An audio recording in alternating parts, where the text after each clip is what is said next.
melakukan sesuatu, kalau dia tidak melakukan sesuatu yang buruk, tidak mungkin dia mendapatkan hal buruk.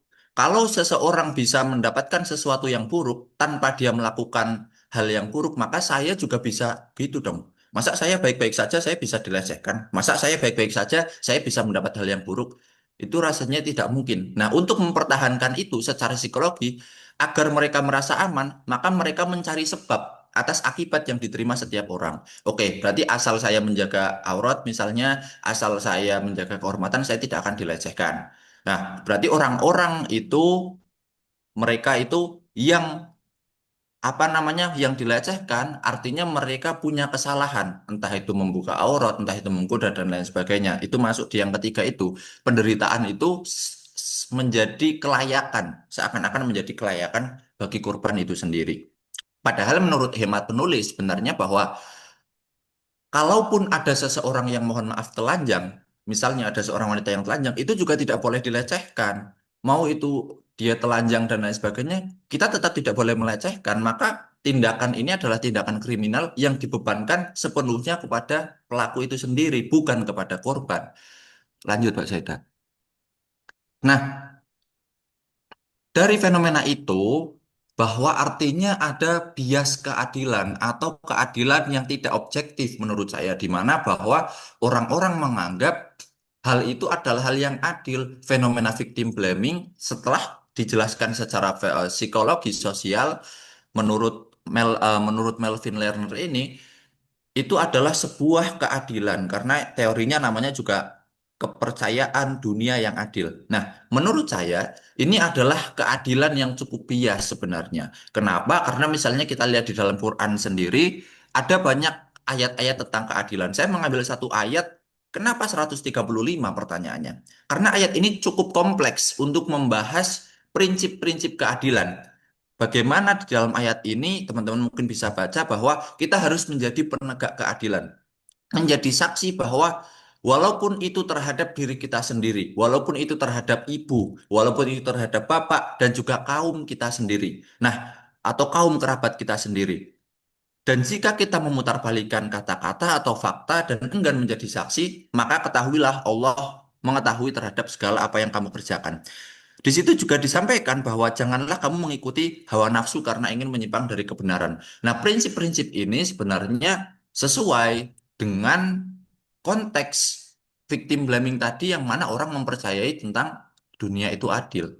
Kenapa demikian? Karena memang dalam penyalahan victim blaming ini atau kita menyalahkan korban itu sendiri, tentu itu karena ada hawa nafsu. Kita ingin menyimpang dari kebenaran tanpa kita benar-benar mengetahui mana faktanya, tanpa kita benar-benar objektif dalam menilai sesuatu. Maka tentu ini adalah sebuah keadilan yang mutlak. Ayat ini menyampaikan sebuah prinsip-prinsip keadilan yang objektif, yang mana ini bisa menjelaskan atau bisa mendeskonstruksi pola pikir tentang victim blaming itu sendiri. Lanjut, Mbak Seda. Nah, lalu saya akan membaca ayat ini berdasarkan perspektif tafsir feminis. Walaupun memang tidak ada bias gender di dalam ayat ini dan biasanya pendekatan feminis dibaca karena ada bias-bias gender di dalam sebuah ayat agar ayat ini tidak patriarki atau ayat ini dibaca secara setara untuk laki-laki maupun untuk perempuan. Nah, walaupun demikian, walaupun di dalam ayat ini itu memang tidak ada bias gender, namun saya ingin membaca dari perspektif feminis. Kenapa? Karena memang ayat ini digunakan untuk membongkar fenomena victim blaming ini, yang mana victim blaming walaupun ya pelecehan seksual bisa saja terjadi kepada laki-laki dan perempuan, tetapi harus diakui bahwa korban mayoritasnya adalah perempuan. Oleh karena itu, agar ayat ini nanti bisa dibaca secara adil bahwa untuk laki-laki dan perempuan, saya menggunakan perspektif tafsir feminis. Perspektif tafsir feminis untuk membaca ayat ini atau untuk menafsirkan ayat ini adalah dua teori atau dari dua tokoh atau dua pemikir, yakni yang pertama adalah Aminah Wadud, lalu yang kedua adalah Nasaruddin Umar. Kembali lagi ke yang tadi. Nah, untuk Aminah Wadud itu menekankan kesetaraan ontologis dan pertanggungjawaban individual, dan juga Nasaruddin Umar membongkar bias androsentris yang menganggap perempuan. Karena memang konsepnya adalah tafsir feminis dan juga ingin mengangkat kesetaraan gender, maka saya tidak hanya menggunakan satu tokoh, tetapi saya menggunakan dua tokoh, yang satu laki-laki, yang satu perempuan, agar ya kesetaraan gendernya benar-benar kesetaraan gender seperti itu. Dan karena memang konsep dari dua pemikir ini itu cukup menarik. Lalu selanjutnya,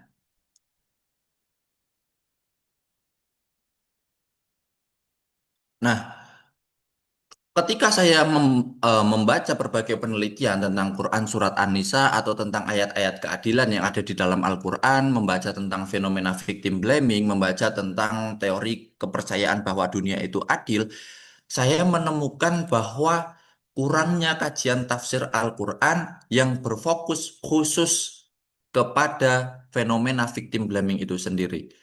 Bahkan mungkin saya katakan hampir tidak ada untuk kajiannya di Indonesia. Untuk yang apa namanya? Untuk yang di luar negeri saya belum baca semua, tetapi 10 artikel teratas itu justru tidak ada. Jadi ada artikel-artikel yang memang membahas fenomena victim blaming, tapi itu dibahas dari sisi psikologi, dibahas dari sisi sosial. Ada ayat-ayat keadilan Quran Surat An-Nisa, tetapi membahasnya adalah dari sisi hukumnya, bagaimana keadilan itu ditegakkan. Lalu dibahasnya adalah dari prinsip-prinsipnya, tetapi tidak ada fenomena-fenomena dari victim blaming yang dibahas. Yang ada adalah fenomena playing victim. Nah, oleh karena itu terdapat riset gap. Bagaimana ayat ini itu digunakan untuk membaca fenomena tersebut itu belum ada, dan celah itu yang ingin saya isi. Saya ingin mendekonstruksi logika dari belief just inward dari Melvin Lerner tersebut. Dan di situ saya ingin membangun narasi keagamaan yang objektif. Karena tadi bahwa kepercayaan dunia yang adil, bahkan banyak seseorang yang menyebutnya bukan belief just inward, tapi just inward hipotesis. Jadi bukan sebuah kepercayaan dunia itu adil, tapi asumsi dunia itu yang adil. Karena dianggap bahwa teori tersebut itu adalah asumsi yang mana bukan sebuah benar-benar fenomena atau teori yang objektif. Oleh karena itu, saya ingin membangun narasi keagamaan yang objektif, yang bebas dari bias patriarki, yang bebas dari apa namanya, yang bebas dari victim blaming tersebut. Dan bagaimana saya nanti akan melakukan penafsiran atau apa namanya ya, mengungkap ayat-ayat tersebut. Ketika saya selesai untuk menafsirkan dari dua tokoh tersebut, saya mengintegrasikan dengan teori dari Melvin Journal tersebut. Jadi fenomena victim blaming itu ingin saya jelaskan menggunakan teori belief in a just world. Fenomenanya saya jelaskan menggunakan teori tersebut. Kalau misalnya Melvin memang bilang dunia itu adil, bagaimana nanti Melvin itu membaca sebuah fenomena victim blaming? Ayat yang saya pakai untuk menafsirkannya atau untuk memahami maknanya, saya menggunakan dua perspektif, yakni Nasaruddin Umar dan juga Aminah Wadud. Hasil penafsiran ayat itu nanti yang akan digunakan untuk mendekonstruksi teori dari Melvin dalam menjelaskan fenomena victim blaming tersebut. Lanjut, Kak Saida. Nah, dari situ maka ada tiga hal yang ingin saya cari. Yang pertama adalah bagaimana victim blaming ini bekerja dalam kerangka belief just inward. Lalu yang kedua adalah apa makna keadilan dalam Quran Surat An-Nisa ayat 135 menurut tafsir gender. Dan yang ketiga adalah bagaimana ayat ini menjadi basis dekonstruksi victim blaming. Jadi ayat ini memang nantinya menjadi basis normatif. Jadi bukan saya menggunakan ayat untuk apa namanya ya, saya mengatakan seakan-akan ayat ini itu membantah ini, itu tidak. Tetapi memang saya ingin mencari pesan utama dari ayat ini, dan ini dijadikan sebagai basis normatif, dasar normatif agar saya menggugat atau membongkar fenomena victim blaming itu sendiri. Lanjutnya,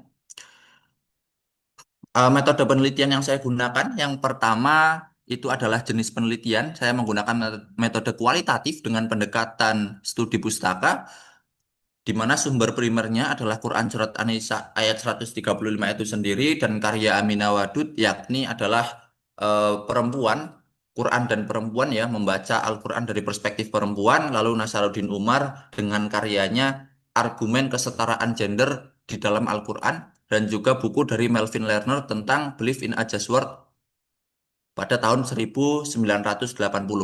Lalu teknik analisis yang saya gunakan adalah descriptive analysis, yang mana nanti saya akan melakukan reduksi, penyajian, dan juga interpretasi data, dan pendekatan yang saya gunakan tafsir gender untuk membaca ayatnya, lalu psikologi sosial untuk membaca fenomenanya. Nanti akan kita adu itu bagaimana siapa yang apa namanya bahasanya akan kita adu apakah benar teori itu seperti itu atau tidak menurut Al-Quran atau menurut penafsiran dari Quran surat An-Nisa ayat 135. Lanjut.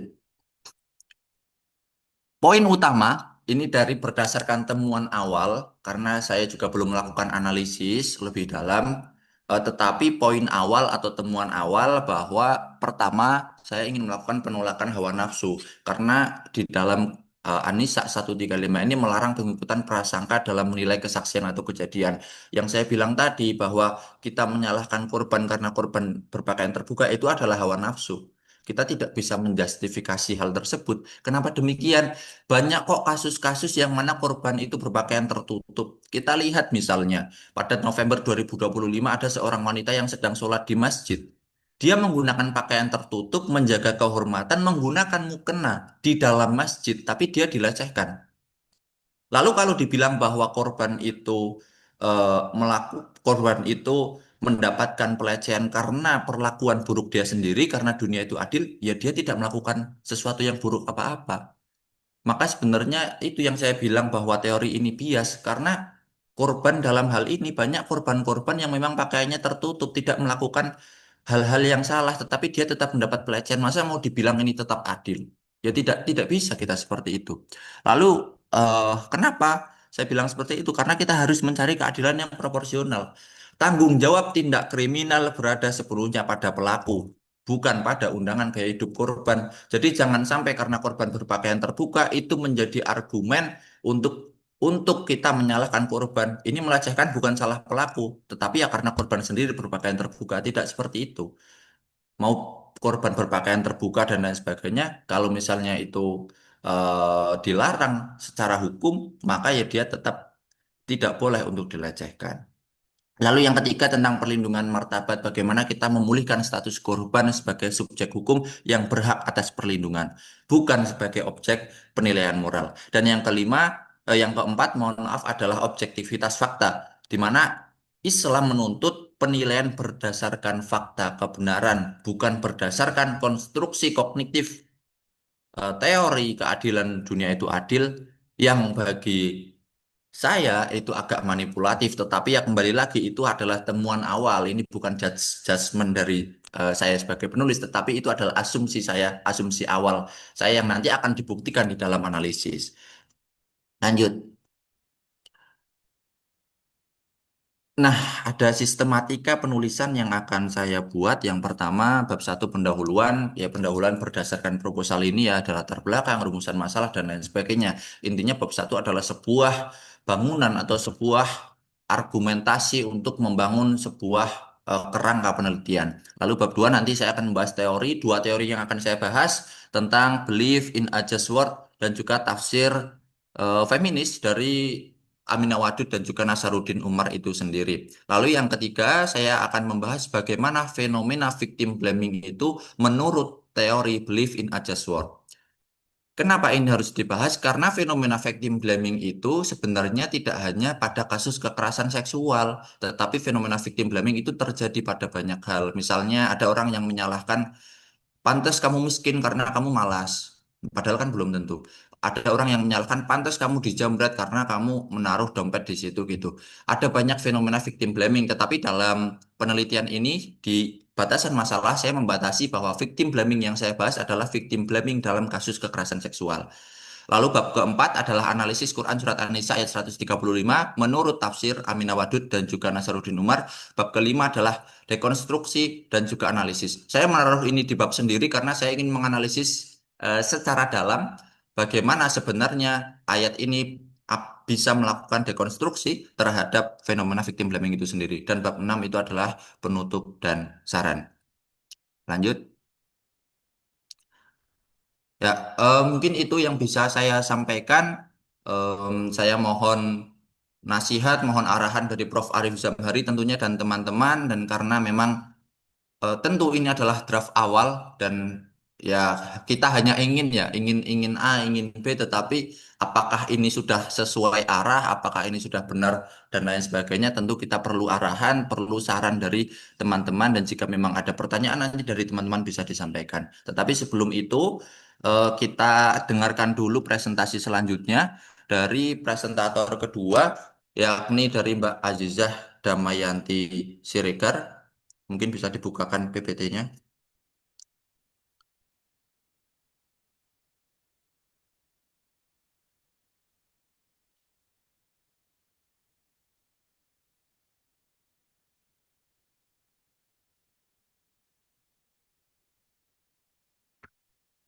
Baik, selanjutnya silakan kepada Mbak Azizah Damayanti Siregar.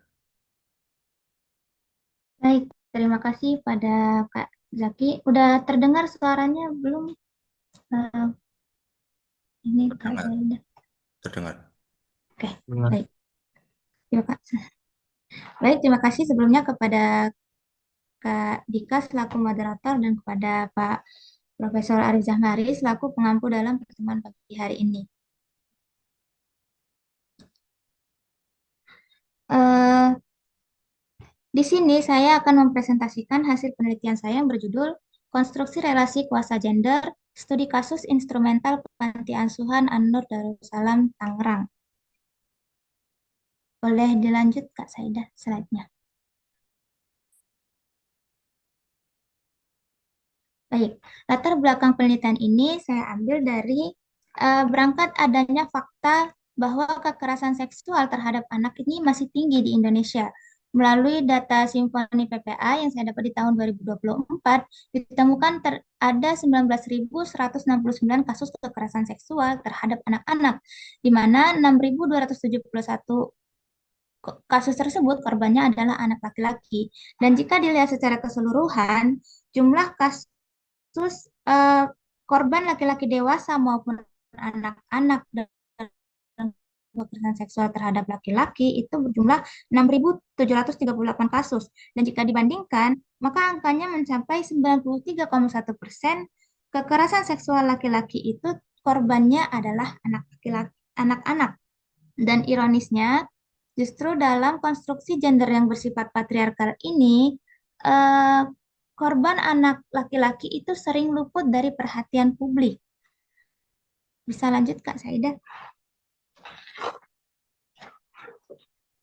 Oke, eh, argumen tersebut bisa kita lihat buktinya dilihat dari adanya kasus pelecehan seksual Panti Asuhan An-Nur Darussalam Tangerang, di mana kasus kekerasan tersebut ternyata sudah berlangsung selama bertahun-tahun, di mana panti asuhan ini sudah berdiri sejak tahun 2006, namun kasusnya baru terungkap di tahun 2024 ketika seorang anak berhasil kabur dari panti asuhan itu untuk melapor bahwa dirinya mengalami pelecehan seksual yang dilakukan oleh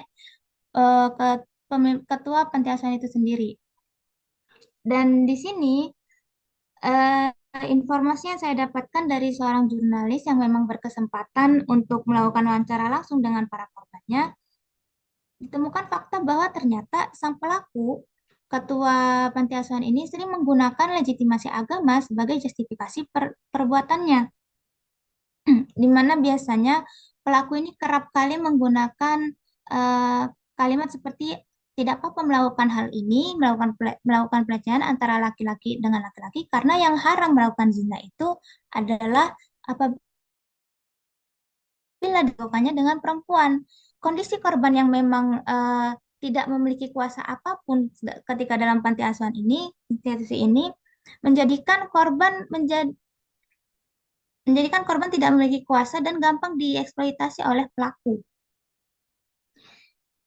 Fenomena di mana ketika pelaku menggunakan relasi kuasa gender yang ia miliki untuk mendistorsi wacana keagamaan sebagai alat justifikasi atas apa yang dia lakukan, ternyata ditemukan juga dalam konteks lintas global, di mana di sini saya menjadikan contohnya adalah fenomena baca baji yang mana terjadi di Afghanistan.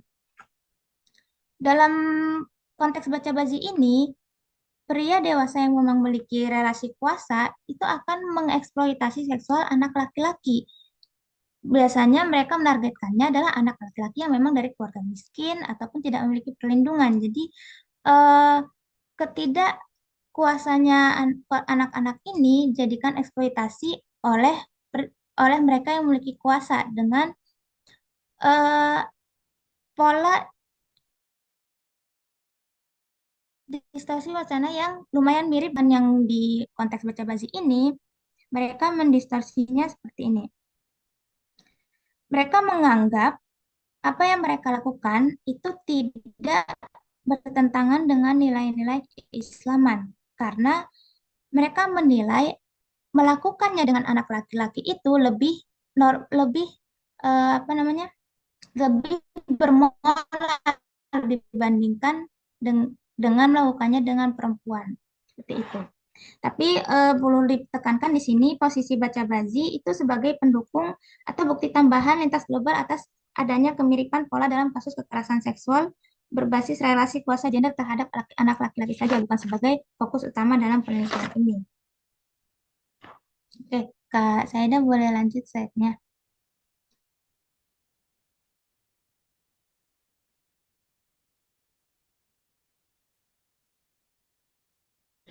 Baik, dari penjelasan tersebut, eh, masih di atasnya lagi, Kak.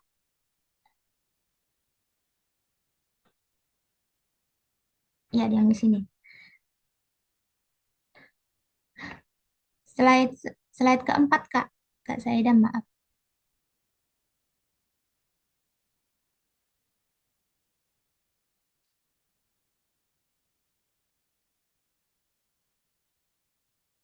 Oke, dari penjelasan tersebut, maka bisa kita kunci bahwa fokus penelitian kita ini adalah tiga hal, yaitu relasi kuasa gender, distorsi wacana keagamaan, dan kerentanan struktural pada anak laki-laki. Oke, lanjut Kak Saida, saya selanjutnya.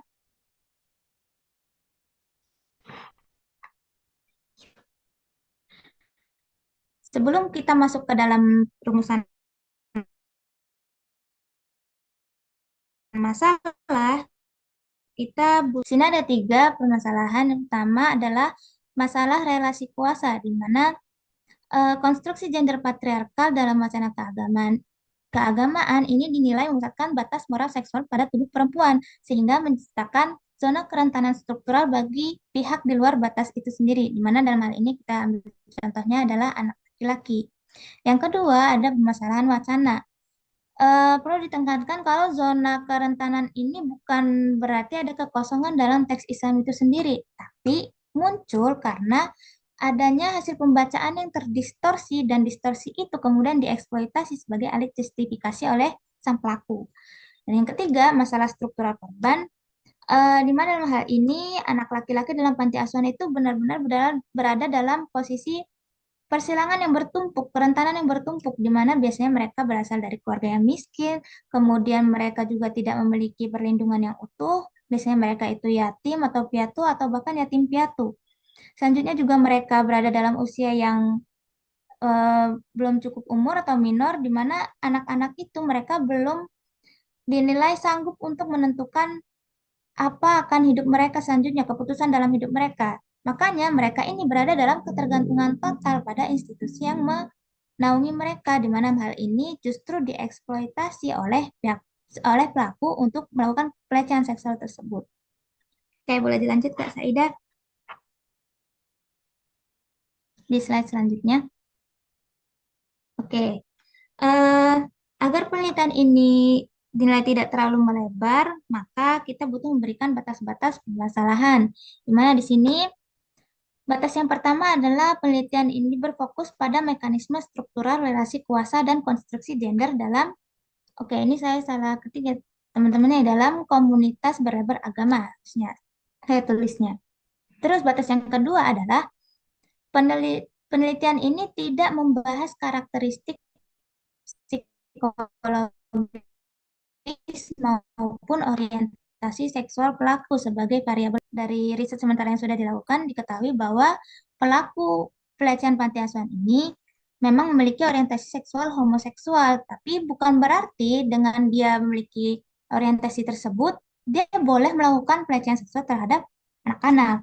Tapi di sini dalam penelitian ini fakta tersebut tidak menjadi variabel penentu hasil dari penelitian. Dan yang ketiga, analisis ini tidak berada dalam ranah ilmu tafsir untuk menentukan benar atau salahnya penafsiran agama dari pelaku. Walaupun dari tadi kita menyebutkan wacana keagamaan, distorsi wacana segala macam, sebenarnya yang mau kita lihat di sini adalah bagaimana fenomena distorsi wacana keagamaan ini dari kacamata relasi kuasa dan nilai-nilai norma kemanusiaan dari makosid syariah. Seperti itu. Oke, lanjut ke slide selanjutnya, Kak Saidah. Oke, dari penjelasan terkait indikasi dan batasan masalah tersebut, maka di sini tersusunlah satu pertanyaan utama dalam penelitian ini, yaitu bagaimana konstruksi relasi kuasa gender dalam mendistorsi wacana keagamaan untuk menciptakan zona kerentanan struktural yang kemudian dieksploitasi sebagai justifikasi kekerasan seksual terhadap anak laki-laki dalam komunitas berlabel agama. Oke, lanjut ke Saidah.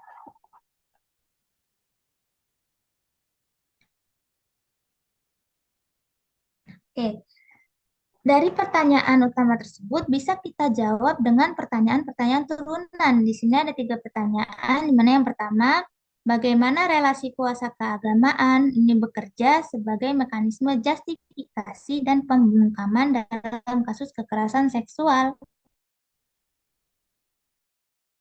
panti asuhan dengan total membentuk zona kerentanan struktural bagi anak laki-laki.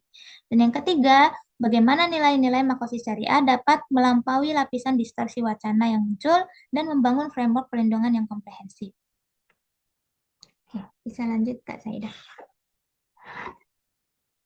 Dilihat dari rumusan masalah tersebut, maka di sini bisa kita ketahui tujuan permasalahannya adalah yang pertama, untuk melihat bagaimana untuk menganalisis relasi kuasa keagamaan sebagai mekanisme justifikasi dan pembungkaman dalam kasus kekerasan seksual. Yang kedua, untuk mengidentifikasi kerentanan struktural anak laki-laki melalui pendekatan interseksionalitas. Yang ketiga, adalah untuk merumuskan framework pencegahan kekerasan seksual struktural berbasis makosid syariah. Oke, bisa dilanjut ke Saida? Manfaat dan signifikansi. Oke, eh, eh, di sini penelitian ini menawarkan manfaat dan signifikansi penelitian dari dua sisi ya teman-teman. Dari sisi ke akademis, yaitu untuk memperkaya kajian gender studies dan Islamic studies terkait kerentanan anak laki-laki dalam kekerasan seksual struktural. Yang kedua, penelitian ini mengintegrasikan teori Foucault, Crenshaw, dan makosid syariah Jasir Auda dalam analisis gender, agama, dan perlindungan. Kemudian dari sisi praktisnya, diharapkan penelitian ini dapat menjadi rujukan bagi lembaga perlindungan anak, pendidikan Islam, dan pembuat kebijakan selanjutnya. Juga memberikan dasar framework pencegahan kekerasan seksual struktural berbasis makosid syariah. Oke, bisa lanjut Kak Saida. Di sini dalam slide ini bisa kita lihat beberapa penelitian terdahulu yang juga menjadi penunjang dalam penelitian ini. Bisa dilihat ya teman-teman, ada yang sudah membahas relasi kuasa dalam kekerasan seksual, ada yang sudah membahas kekerasan seksual di pesantren, itu sangat banyak sekali, sudah banyak penelitiannya. Ada yang membahas tentang patriarki, manipulasi doktrin agama, juga sudah banyak kekerasan seksual di panti asuhan. Kekerasan di panti asuhan memang belum sebanyak penelitian yang berada di pesantren, pelecehan seksual yang berada di pesantren, tapi sudah ada tetap. Kemudian ada penelitian tentang eksploitasi anak laki-laki dalam praktik baja-bazi. Oke, bisa dilanjut Kak Saida. Untuk bagian kajian teoritis. Baik, setelah melihat dari latar belakang dan permasalahan yang ada itu, untuk kita memerlukan teori sebagai pisau analisis untuk mengupas permasalahan-permasalahan yang ada. Dan di sini saya menggunakan teori dari Michel Foucault, di mana kita menggunakan teori relasi kuasa, konsep power and knowledge, untuk menganalisis bagaimana relasi kuasa itu bekerja dalam otoritas keagamaan untuk menjustifikasi dan pembungkaman korban. Kemudian kita juga menggunakan teori interseksionalitas dari Kimberly Crenshaw untuk melihat lapis analisis kerentanan struktural anak laki-laki dari faktor usia, kemiskinan, dan ketergantungan institusional. Dan yang terakhir, kita juga menggunakan teori dari Yasser Auda tentang makosi syariah, di mana teori ini digunakan untuk menganalisis bagian mana saja ya dalam wacana keagamaan yang telah terdistorsi oleh pelaku. Wacana ini juga akan wacana ini akan didekonstruksi kembali dengan makosi syariah yang menekankan nilai-nilai keadaan kekerasan seksual.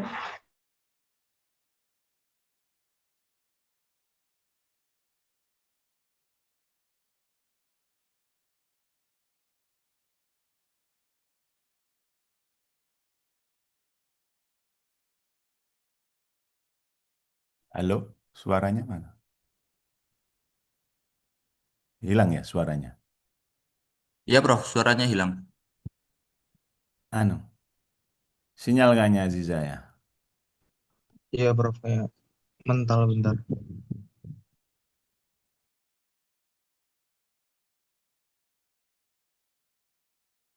Hilang dia.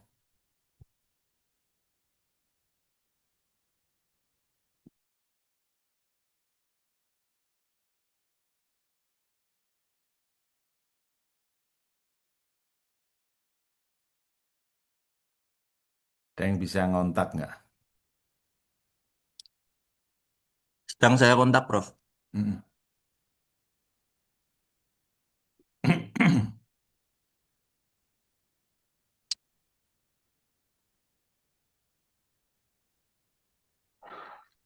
Jadi keluar ya, ini dari Zoom. Dilanjut, Aziza. Lanjut ya Pak, lanjut masuk ke bagian eh, metode penelitian.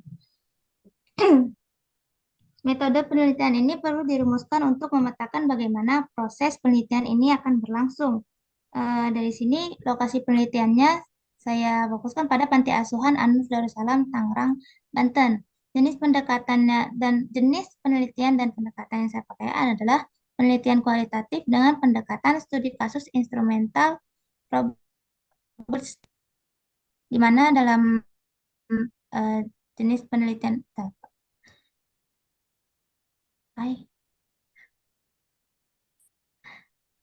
dalam penelitian studi kasus instrumental ini, jadi kita tidak hanya menjadi panti asuhan Darussalam itu sebagai tujuan akhir penelitian, namun sebagai alat untuk memahami fenomena dan persoalan yang lebih luas.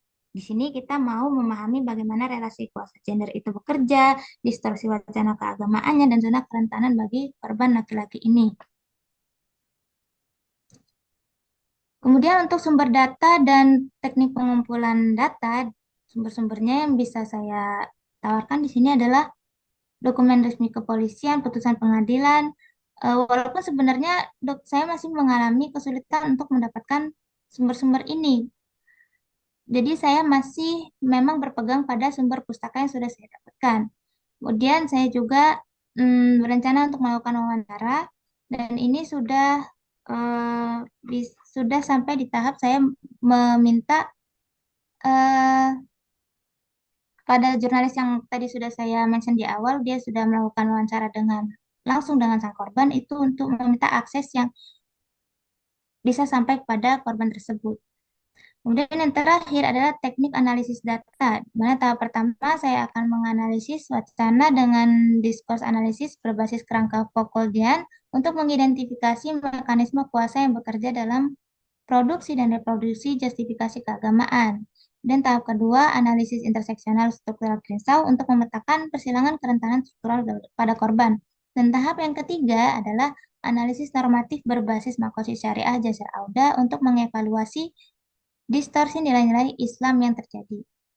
Oke, bisa ke slide yang terakhir, Kak Saida.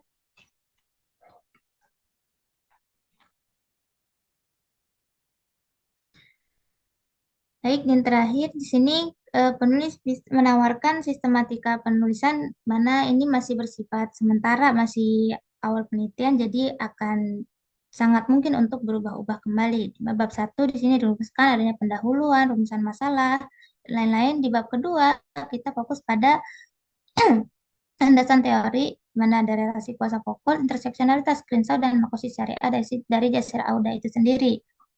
Dan yang kedua, deskripsi kasus panti asuhan. Yang di bab ketiga, kita deskripsikan kasus panti asuhan Darussalam. Dan di bab keempat adalah analisis relasi kuasa, kerentanan struktural, dan distorsi wacana keagamaan.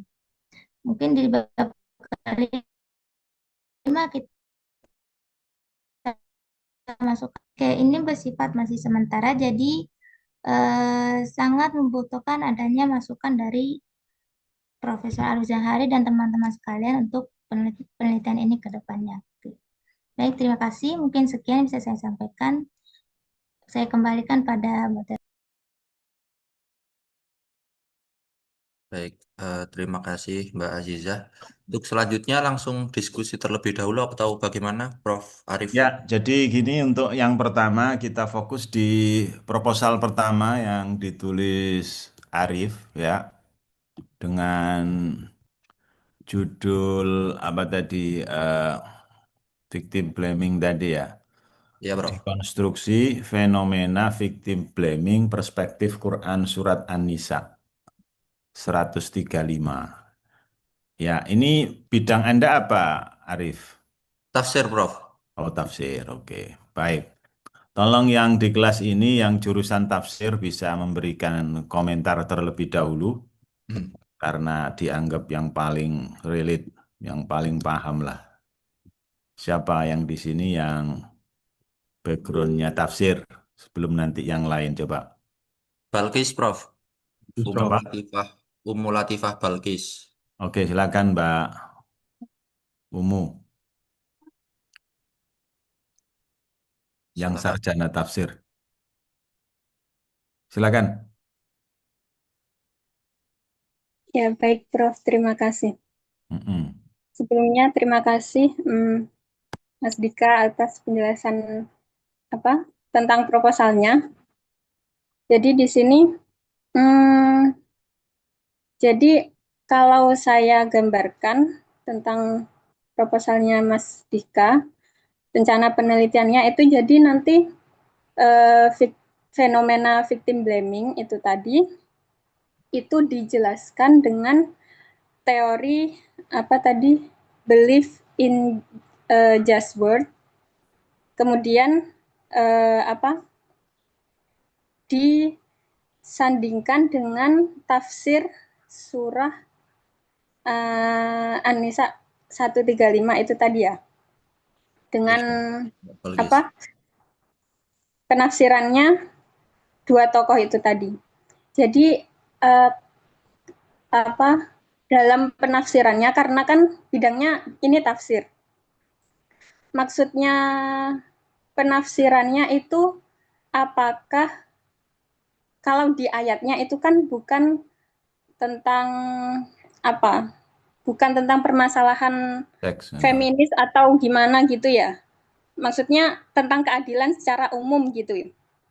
Nah, membaca tafsir di ayatnya itu apakah menggunakan ada penafsiran Aminah Wadud dan siapa itu tadi Nasaruddin Umar tentang ayat itu, atau menggunakan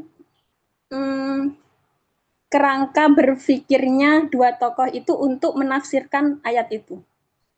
Gitu. Dapat difahami Mas Dika. Iya, Balkis. Ya, Baik. terima kasih. Mungkin seperti itu. Langsung di komentar ya Pak.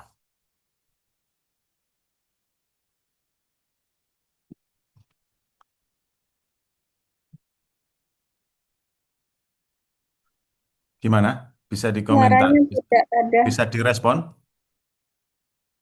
Oh, Dika hilang Dika. Halo Dika.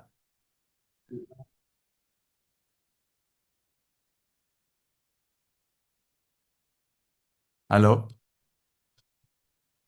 Hai. Sebentar, Prof. Ada Terputus ya sepertinya. Oh ya. Saya terdengar. Oke, Dika, direspon Dika. Baik, suara saya jelas, teman-teman. Jelas, jelas. Ya. Baik, terima kasih. Mohon maaf sebelumnya terputus. Terima kasih tadi Mbak Balkis. Jadi memang yang benar adalah yang kedua. Saya akan membaca ayat ini berdasarkan pemikiran dari Nasaruddin Umar dan juga Aminah Wadud. Kenapa? Karena memang Nasaruddin Umar dan Aminah Wadud itu bukanlah seorang mufasir. Artinya dia tidak punya kitab tafsir atau apa namanya ya? Tidak menafsirkan ayat-ayat secara keseluruhan atau beberapa surat di dalam Al-Qur'an. Namun punya kerangka penafsiran atau misalnya ya kita biasa kenalnya hermeneutik, hermeneutik Al-Qur'an. Nah, pemikiran dari Amin Wadud ini yang berada di dalam buku Quran dan Perempuan dan juga Nasaruddin Umar yang berada di buku Argumen Kesetaraan Gender Perspektif Al-Quran itu yang nanti akan saya pakai. Misalnya di dalam teorinya Amin Wadud nanti saya akan membaca atau mencari makna dalam ayat ini dengan cara satu pertama adalah mengetahui konteks turunnya ayat. Konteks turunnya ayat itu baik asbabun nuzul mikro, di dalamnya itu ada asbabun nuzul mikro dan asbabun nuzul makro atau sebab turunnya ayat dan juga kondisi masyarakat ketika ayat itu turun. Nah, itu berbeda tuh. Jadi tidak hanya kita membaca eh, alasan ayat ini turun, tetapi ketika ayat ini turun tuh kondisi masyarakat Arab saat itu bagaimana? Itu dari Amin Wadud yang pertama. Lalu yang kedua adalah analisis bahasa Arab. Bagaimana eh, apa namanya ya, makna bahasa-bahasa yang ada di dalam ayat tersebut dari dulu sampai sekarang, apakah ada perubahan-perubahan? Apakah ada perubahan-perubahan bahasa dari sebelum Islam datang, saat Islam datang, sampai mungkin sekarang? Karena bisa jadi itu berbeda dan itu konteksnya tentu harus disesuaikan dengan zaman. Lalu yang ketiga adalah Al-Quran seperti keadilan dan tauhid, sehingga apa namanya tidak ada peran untuk laki-laki ataupun perempuan secara spesifik. Misal katakanlah bukan peran apa namanya ya, tidak ada judgement kepada laki-laki dan perempuan secara spesifik. Misal katakanlah laki-laki itu lebih kuat atau perempuan itu lebih lemah, karena ada laki-laki juga yang memang dia lebih lembut, ada perempuan-perempuan yang memang kasar atau kuat. Nah, seperti itu. Itu adalah teori dari Aminah Wadud membaca ayat itu dengan cara tersebut. Lalu ayat ini akan dibaca juga dengan teorinya Nasaruddin Umar. Yang pertama itu adalah dengan membaca linguistik atau kebahasaan sama tadi paradigmanya. Lalu yang kedua adalah asbabun nuzul. Nah, yang ketiga ini berbeda karena yang ketiga ini Nasaruddin Umar apa namanya menggaungkan relasi antar ayat. Jadi ayat-ayat tentang keadilan ini harus dihubungkan apakah ada relasinya atau tidak. Jangan-jangan memang ada relasi-relasi dari antar ayat tentang keadilan ini yang mana dari ayat-ayat yang lain justru kita bisa menemukan suatu makna atau suatu konteks dalam Quran Surat An-Nisa 135 itu. Jadi kita menemukan maknanya atau konteksnya justru dari yang lain. Jadi memang saya menggunakan dua pemikiran ini untuk menafsirkan ayat seperti itu dan saya sebenarnya juga mempunyai mempunyai rencana tapi mungkin nanti juga minta saran dari Prof. Arif apakah salah atau tidak karena ini studi pustaka tetapi saya juga ingin ada keinginan misalnya memang ini nanti bisa diperbaiki dan bisa benar-benar layak sehingga bisa menjadi proposal seperti itu menggunakan dua tokoh ini saya ingin eh, berusaha untuk bertemu atau mungkin entah itu bertemu atau mungkin menghubungi entah lewat email dan lain sebagainya kepada dua tokoh ini, yakni Prof. Aminah Wadud dan juga Prof. Nasaruddin Umar untuk meminta pendapatnya tentang Quran Surat An-Nisa ayat 135. Karena memang dari dua tokoh ini itu belum pernah mengomentari atau menjelaskan tentang ayat tersebut. Jadi saya memang ingin meminta komentarnya tentang bagaimana ayat 135 ini dibaca sehingga dalam mengaplikasikan teori beliau-beliau itu saya tidak salah arah seperti itu. Jadi memang ada arahnya dan juga ada pendapat beliaunya. Tapi kan saya studi pustaka, nah itu saya nggak tahu bisa kalau tidak kalau misalnya ditambah pemuat datanya dengan wawancara, apakah itu nanti diganti diganti apa namanya metode penelitiannya itu jadi studi kasus atau tetap studi pustaka seperti itu. Karena kan kebetulan Prof. Aminah Wadud juga masih berada di Yogyakarta saat ini, masih di Indonesia dan belum ke Amerika lagi. Jadi memang eh, saya kira masih mungkin untuk menghubungi beliau. Seperti itu, Mbak Balkis.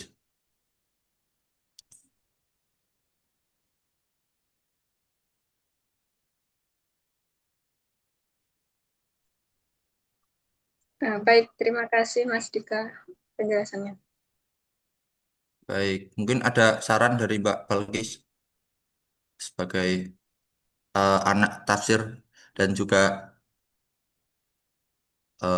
sudah menulis tulisan banyak tentang tafsir, konsentrasi tafsir. Eh, itu tadi saya melihat rumusan masalahnya itu sepertinya ada 3. Minta tolong di slide-nya rumusan masalah.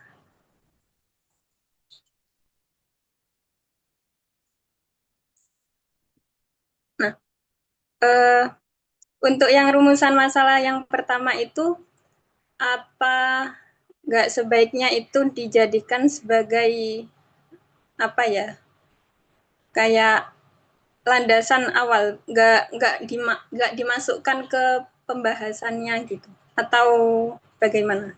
Karena kan itu masih menjelaskan apa fenomenanya gitu.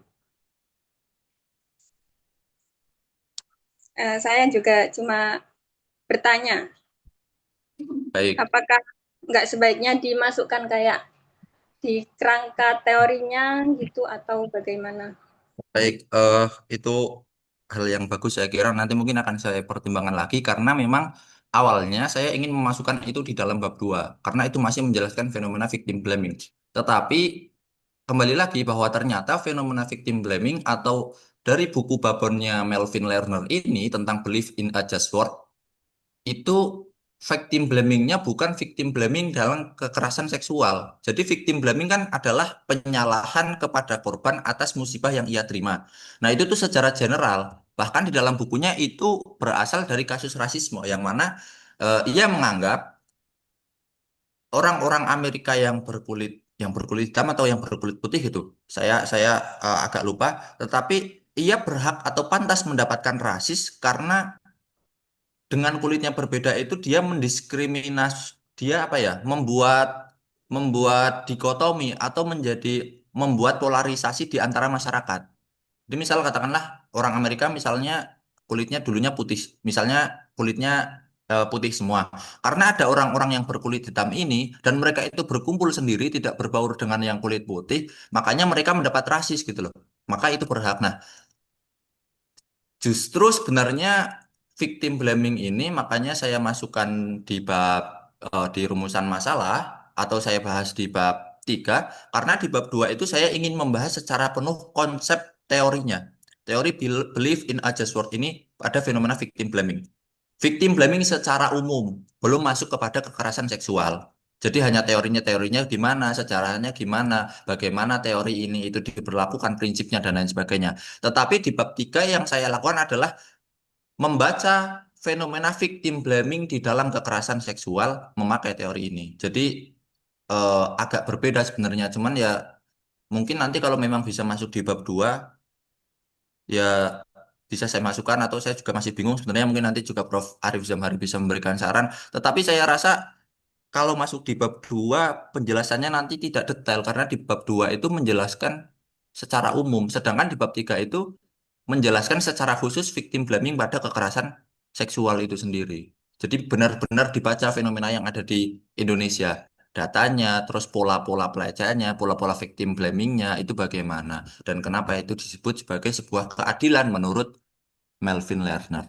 Seperti itu. Tapi ya kembali lagi, terima kasih atas sarannya dan nanti eh, tentu akan saya pertimbangkan dan diskusikan lagi dan eh, tentu juga nanti minta saran dari Prof. Arif Zamhari dan teman-teman yang lain. Terima kasih Mbak Balkis. Oke, disilahkan yang lain jika masih ada yang ingin disampaikan berkaitan dengan judul proposal pertama ini. Silakan. Izin bertanya, Aditama, silakan. izin bertanya untuk Bang Dika ya. Hmm. Di sistem sistematika penulisan coba Mbak Saidah gitu kalau di sistematika penulisan ini kan analisis Quran surat An-Nisa ayat 135 di bab 4 itu, di Suaranya bab 5 itu ada nggak bisa suaranya? lebih keras. Suaranya di saya Suaranya agak keras, Aditama. Agak dekat dengan mic mungkin. Halo? Ya, Ya. Di bab 4 ini kan analisis Quran surat An-Nisa ayat 135. Kemudian di bab 5 ini kan dekonstruksi dan analisisnya. Nah, itu tuh keduanya kan sama-sama menggunakan kerangka teori dari Aminah Wadud dan Prof. Nasaruddin Umar ya. Nah, itu tuh gimana Mas Dika ini memastikan bahwa eh, bab bab 4 dan bab 5 ini tidak tumpang tindih gitu. Dan apa batas antara analisis tafsirnya dengan dekonstruksi normatifnya? baik. Terima kasih atas pertanyaannya, Mas. Aditama jurusan tafsir. Saya dulu jurusan hadis, Pak. Oh, hadis. Oke, baik. Eh, Baik, terima kasih Mas Alim atas pertanyaannya. Pertama, jujur saja saya memang agak ragu menaruh bab 5 itu menjadi bab tersendiri ya. Tetapi ya itu tadi saya berpikirnya adalah karena saya kira analisisnya cukup dalam, makanya saya menaruh di bab 5 di bab 5 sendiri. Tetapi perbedaannya adalah jika bab 4 itu saya fokus untuk menafsirkan An-Nisa 135. Jadi fokus pada ayatnya. Kita nggak bilang fenomena victim blaming, kita nggak bilang teori just inward, kita nggak bilang itu. Kita sedang menafsirkan, mengaplikasikan teori dari Aminah Wadud dan Nasaruddin Umar untuk menafsirkan Al-Quran. Jadi memang isinya adalah tentang penafsiran dari ayat-ayat tersebut. Nah, setelah ditemukan penafsirannya atau hasil tafsirnya, nah, nanti di bab 5 baru dibahas hasil penafsiran itu, bagaimana hasil penafsiran itu dalam fenomena victim blaming itu sendiri, baru dibahas ke victim blamingnya dan bagaimana itu bisa membongkar atau membantah atau mengkritik tentang fenomena victim blaming. Membantah teorinya siapa? Melvin Lerner, bahwa yaitu bukanlah keadilan, itu keadilannya tidak objektif. Jadi memang kita di hasil bab 5 ini membicarakan tentang hasil penafsiran, tetapi sudah tidak lagi menafsirkan ayat. Seperti itu.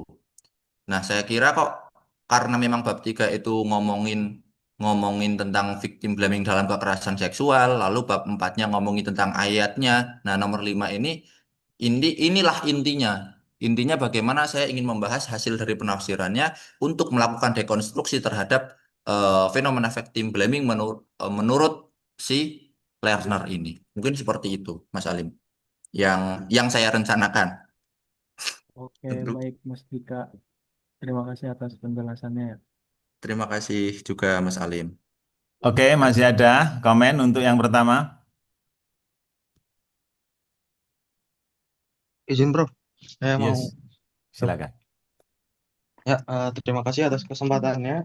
Eh, Pertama-tama saya berikan apresiasi sedalam-dalamnya terlebih dahulu ya, karena saya betul-betul nggak menduga kalau pada akhirnya dua pemateri ini punya kesamaan tema, yaitu tentang eh, agama dan gender gitu ya. Meskipun satu apa Mas Dika sendiri pakai tafsir, yang kedua Kak Aziza tentang sejarah gitu. Tapi jujur saya terharu dengan kesamaan tema pada hari ini, kok bisa sama gitu. Eh, Selanjutnya karena kita fokus ke Mas Dika dulu, saya mencoba untuk mempertanyakan beberapa hal ya. Eh, Pertama, eh, tadi kan Mas Dika sudah bilang bahwa fokus ayat yang akan dikaji itu kan An-Nisa ayat 135 ya. Itu saja. Eh, dan kemudian Mas eh, Dika juga bilang ada ada pengakuan ya, ada bahwa belum sempat untuk menyingkap berbagai macam penelitian non Indonesia misalkan gitu kan. Nah, lalu saya mencoba mensintesiskan apa yang saya sampaikan, yaitu ada salah satu penelitian menarik Mas, ini dari Mohsen Kadifar, salah satu mufasir Syiah, tafsir Syiah di Iran. Dia itu menyatakan bahwa ada kalanya satu tema tertentu itu tidak perlu mengacu kepada Al-Quran dan hadis untuk kemudian menentukan apakah kita eh, bisa menilai nilai bisa menelaah nilai Islam pada tema tersebut. Misalkan hari ini Mas Dika mau menelaah tentang eh, gender misalkan, dan terus Mas Dika tadi sebagaimana yang sudah didedah oleh Mbak Balkis ya, apakah betul ini ayatnya memang eh, tentang gender gitu loh. Nah, itu kalau kita lihat pisau dari Muhsin Kadifar tanpa melihat ayat Al-Quran pun dengan tiga pisau analisisnya dengan basis rasionalitas, terus kedua itu saya lupa, dan ketiga karena beliau orang Syiah, beliau itu menggunakan tafsir ideologi imamiyahnya. Dengan begitu pada akhirnya beliau merumuskan, oh, dengan apa apa mengacu pada ketiga konsep tadi udah kelihatan tuh, oh, bahwa seperti inilah kita perlu eh, memberikan sikap yang tepat untuk membahas tentang agama dan gender. Nah, itu mungkin mungkin sebenarnya saya ingin ini aja sih. Landasan pertanyaan saya adalah apakah betul memang Mas Dika hanya perlu berpijak pada satu ayat saja, atau malah apakah sebetulnya perlu untuk mengacu pada Al-Quran ya, meskipun di sini kita bisa sedikit memaklumi karena Mas Dika kan memang berdasar keilmuannya di ilmu tafsir. Nah, itu yang pertama. Yang kedua, tadi saya sebetulnya melihat potensi dari Mas Dika untuk mengkaji tema ini dari sisi yang lebih aplikatif, yaitu tentang melihat secara langsung fenomenanya begitu ya. Jadi tadi Mas Dika bilang, oh, saya mau wawancara dan lain sebagainya gitu. Nah, ini coba saya integrasikan juga dengan apa yang tadi disampaikan oleh uh, Mas Alim tadi ya, bagaimana tentang sistematika agar tidak terjadi tumpang tindih antara bab 4 dan bab 5. Bagaimana kalau alangkah baiknya bab 4-nya itu ditujukan untuk eh, menjawab menjawab problematika ini secara teoritis, dalam artian Mas Dika kan selama ini ya, uh, saya lihat sedikit gundah karena wah, masuk tafsir ini cuma bisa memberikan hal-hal berbasis teoritis aja, berbasis kualitatif aja. Bagaimana sebenarnya bisa nggak sih kita lihat tuh tafsir ini untuk menjawab problematika secara aplikatif? Nah, mungkin ini Mas Dika tadi kalau menurut saya bisa menjawab hal tersebut dengan mengubah bab 5-nya dengan penelitian lapangan gitu Mas. Mungkin ya karena tadi saya lihat apa yang ada di sini tuh basisnya basis teori aja. Tapi nggak tahu, lagi-lagi kita semua punya keterbatasan kan. Tapi kalau lihat dengan kapabilitas Mas Dika emang sudah terbiasa menulis, menurut saya bolehlah kalau misalkan Mas Dika ada melibatkan penelitian lapangan untuk menjawab eh, di bab 5 tadi, meskipun pada akhirnya kalau gitu rumusan masalahnya perlu diubah lagi tentunya. Mohon maaf Mas kalau rada belibet, mungkin dari saya sekian dan terima kasih. Terima kasih banyak Mas Zaki. Tadi berarti ada dua hal yang disampaikan.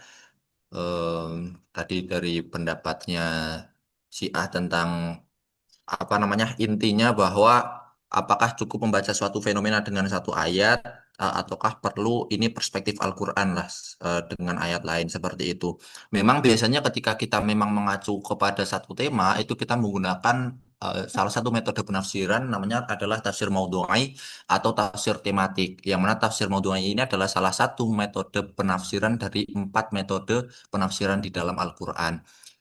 Metode tafsir tematik ini biasanya memang mengumpulkan ayat-ayat yang satu tema. Seperti itu. Nah, tetapi karena memang di sini saya ingin melihatnya dari satu ayat mengaplikasikan atau apa namanya ya, bahasanya, menafsirkan satu ayat dari pemikiran tokoh. Dan di dalam pemikiran tokoh itu misalnya di Nasaruddin Umar juga nanti di penafsirannya akan membahas ayat-ayat yang lain. Jadi walaupun yang ditafsirkan ini hanya satu ayat, tetapi di dalam penafsirannya tentu akan melibatkan ayat-ayat lain. Yang mana secara tidak langsung akan banyak ayat-ayat yang dibahas untuk mengulik makna dari Quran Surat An-Nisa ayat 135 itu sendiri. Karena kalau misalnya kita lihat metode tafsir juga katakanlah tahlili misalnya dia membandingkan ayat dengan ayat atau hadis dengan hadis, ayat dengan hadis dan lain sebagainya. Dan di yang Nasaruddin Umar ini juga ada relasi antar ayat. Jadi kita tetap melihat ayat, walaupun melihat saya itu menggunakan satu ayat untuk mendekonstruksi victim blaming, tetapi dalam penafsirannya nanti akan melibatkan ayat-ayat yang lain. Intinya seperti itu. Lalu yang kedua, terkait eh, bab 5 tadi, yang apakah ini bisa dibaca dengan fenomena lapangan, itu adalah hal yang menarik sebenarnya. Nah, tapi saya memang belum tahu seperti itu. Apakah bisa atau tidak? Karena sejauh pemahaman saya, misalnya di dalam buku metodologi penelitian ilmu Al-Quran dan Tafsir dari Prof. Abdul Mustaqim, Guru Besar UIN Sunan Kalijaga, itu metode penafsiran atau penelitian ilmu Al-Quran dan Tafsir itu hanya ada 4.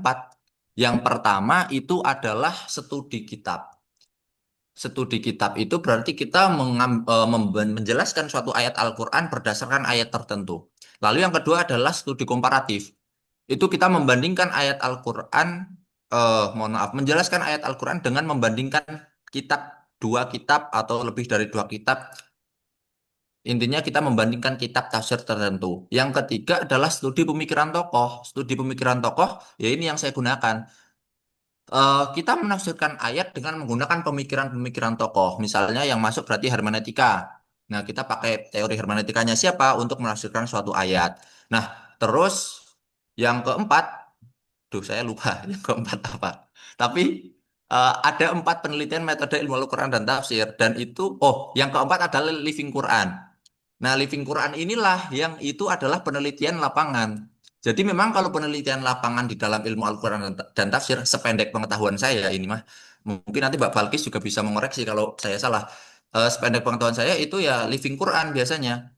Kalau misalnya selain Living Quran itu saya belum pernah tahu, maksudnya misalnya kayak Mbak Zizah, kita membaca suatu fenomena atau suatu kasus di tempat tertentu, dijadikan di kasus, tapi kita menjelaskannya pakai ayat Al-Quran. Itu sebenarnya menarik. Jujur saya tertarik, jujur. Dan apakah saya mau saja. Tetapi apakah itu ada di dalam penelitian Al-Quran dan tafsir, itu saya belum tahu. Oke. Gitu. Mungkin itu. Tapi kalau memang bisa ya nanti mungkin bisa, nggak masalah. Kalau saya senang-senang saja. Tetapi apakah sesuai atau tidak? Nah, itu yang saya belum tahu karena berdasarkan buku yang saya baca dari Prof. Abdul Mustaqim tidak ada penelitian berbasis studi kasus yang tidak living Quran. Seperti itu. Oke, baik. Ah, masih ada atau sudah cukup untuk mereview proposal ini? Sudah. Cukup Ya, seperti itu. cukup ya. Nanti saya sedikit merespon dan beberapa konfirmasi ya. Dan saya harus disclaimer, sarjanaan saya bukan tafsir. Jadi kemungkinan saya mendekatinya dari perspektif penelitian ya. Hmm. Secara metodologis, tidak dari keilmuan. Tadi teori apa namanya, dekonstruksi atau Amina Wadud, gender ya, Prof. siapa? Nasaruddin Umar gitu ya. Nah ini coba ke judul Mas. Waduh. Slide-nya ke judul coba. Siapa yang pegang anu slide?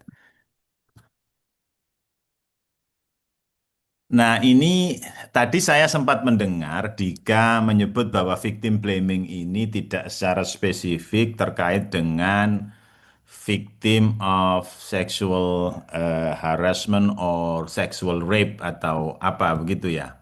Namun dari proposal Anda ini secara di latar belakang itu sudah mengarah ke kekerasan seksual semua, ya enggak? Eh, Iya, Prof. Ya, makanya kalau misalkan Anda secara khusus berkaitan dengan victim blaming yang berkaitan dengan korban kekerasan perempuan, kekerasan seksual dalam hal ini otomatis perempuan ya yang victim blaming ini yang kena label atau sering dijadikan victim blaming ini perempuan. Maka Anda ya secara khusus ya ke mungkin judulnya bisa bisa ganti dengan misalkan dekonstruksi victim blaming dalam kasus kekerasan seksual gitu ya. Oh, Jadi itu lebih saya kira lebih fokus ya. Kalau fenomena victim blaming ini ya bisa rasial apa namanya eh apa namanya ada rasisme itu juga kan bisa dari perspektif korban juga, tapi kalau saya baca dari proposal Anda ya, dari paragraf awal Anda sudah mengutip beberapa kasus ya kan, iya, kasus Prof. kekerasan seksual ya, dan utamanya di sini perempuan menjadi victim blaming. Itu yang pertama. Dan konsisten dengan tema victim blaming terkait dengan kekerasan ini sebetulnya diskursus tentang perkosaan dan bagaimana posisi perempuan secara hukum dalam kekerasan seksual atau rape atau pemerkosaan ini Anda bisa mendekatinya dari perspektif hukum, fikih dan lain sebagainya, ya kan? Bagaimana posisi perempuan eh, sebagai korban pemerkosaan dan laki-laki di situ sebagai pelaku dalam konteks hukum fikih. Ini saya kira sudah menjadi pembahasan hukum ya. Anda coba baca pandangan-pandangan Imam Madhab ya terkait dengan kasus karena ini beda dengan zina, perzinaan ya enggak? Ada pemaksaan di sini ya, tidak tidak without consent of the woman tanpa ada ya persetujuan atau dengan kata lain ada pemaksaan Dari satu pihak. Ya. dari satu pihak. Nah, bagaimana dalam perspektif hukum Islam misalkan? Oke, ini sebelum nanti saya membahas tentang tadi apakah harus living Quran atau apa ya. Nah, eh, itu dulu saya kira ya. Jadi di dalam kajian-kajian Islamic Jurisprudence, masalah pemerkosaan ini misalkan tidak dikategorikan sebagai perzinaan, tapi di situ sebagai hiroba ya. Ada hiroba ini pemaksaan ya. Kemudian eh, saya mungkin ini ya, kalau seperti ini Anda melihat perspektif Quran Anisa, saya tadi setuju dengan komen dari siapa tadi, yang mengatakan memang ayat Anisa ini memang tidak ada kaitannya dengan ini ya, tidak Iya, ada kaitannya dengan victim eh, blaming. victim blaming ya kan. Iya, Prof. Barangkali mungkin Anda tidak, mungkin perspektif Quran secara umum gitu saya kira ya. Perspektif Al-Quran. Mungkin ayatnya saya kira tidak, ayat An-Nisa ini kan ayat sangat umum sekali, ayat tentang keadilan ya.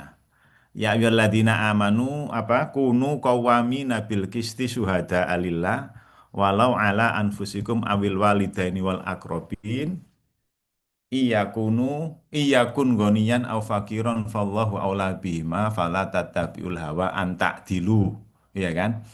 Jadi memang kalau ayat-ayat keadilan saya kira tidak hanya satu ayat ini ya kan. Nah, kalau hemat saya mungkin perspektif Al-Qur'an gitu mungkin sehingga Anda punya keleluasan tidak hanya terbatas pada An-Nisa saja ya. Ya, ini saran saya yang tidak ahli dalam bidang tafsir ya. Cuman memang sama-sama tidak ada hubungannya dengan victim blaming, saya kira perspektif Al-Quran atau apa. Ya. Nah, Ya, saya Prof. tidak tahu apa maksudnya di sini Anda menggunakan kata dekonstruksi.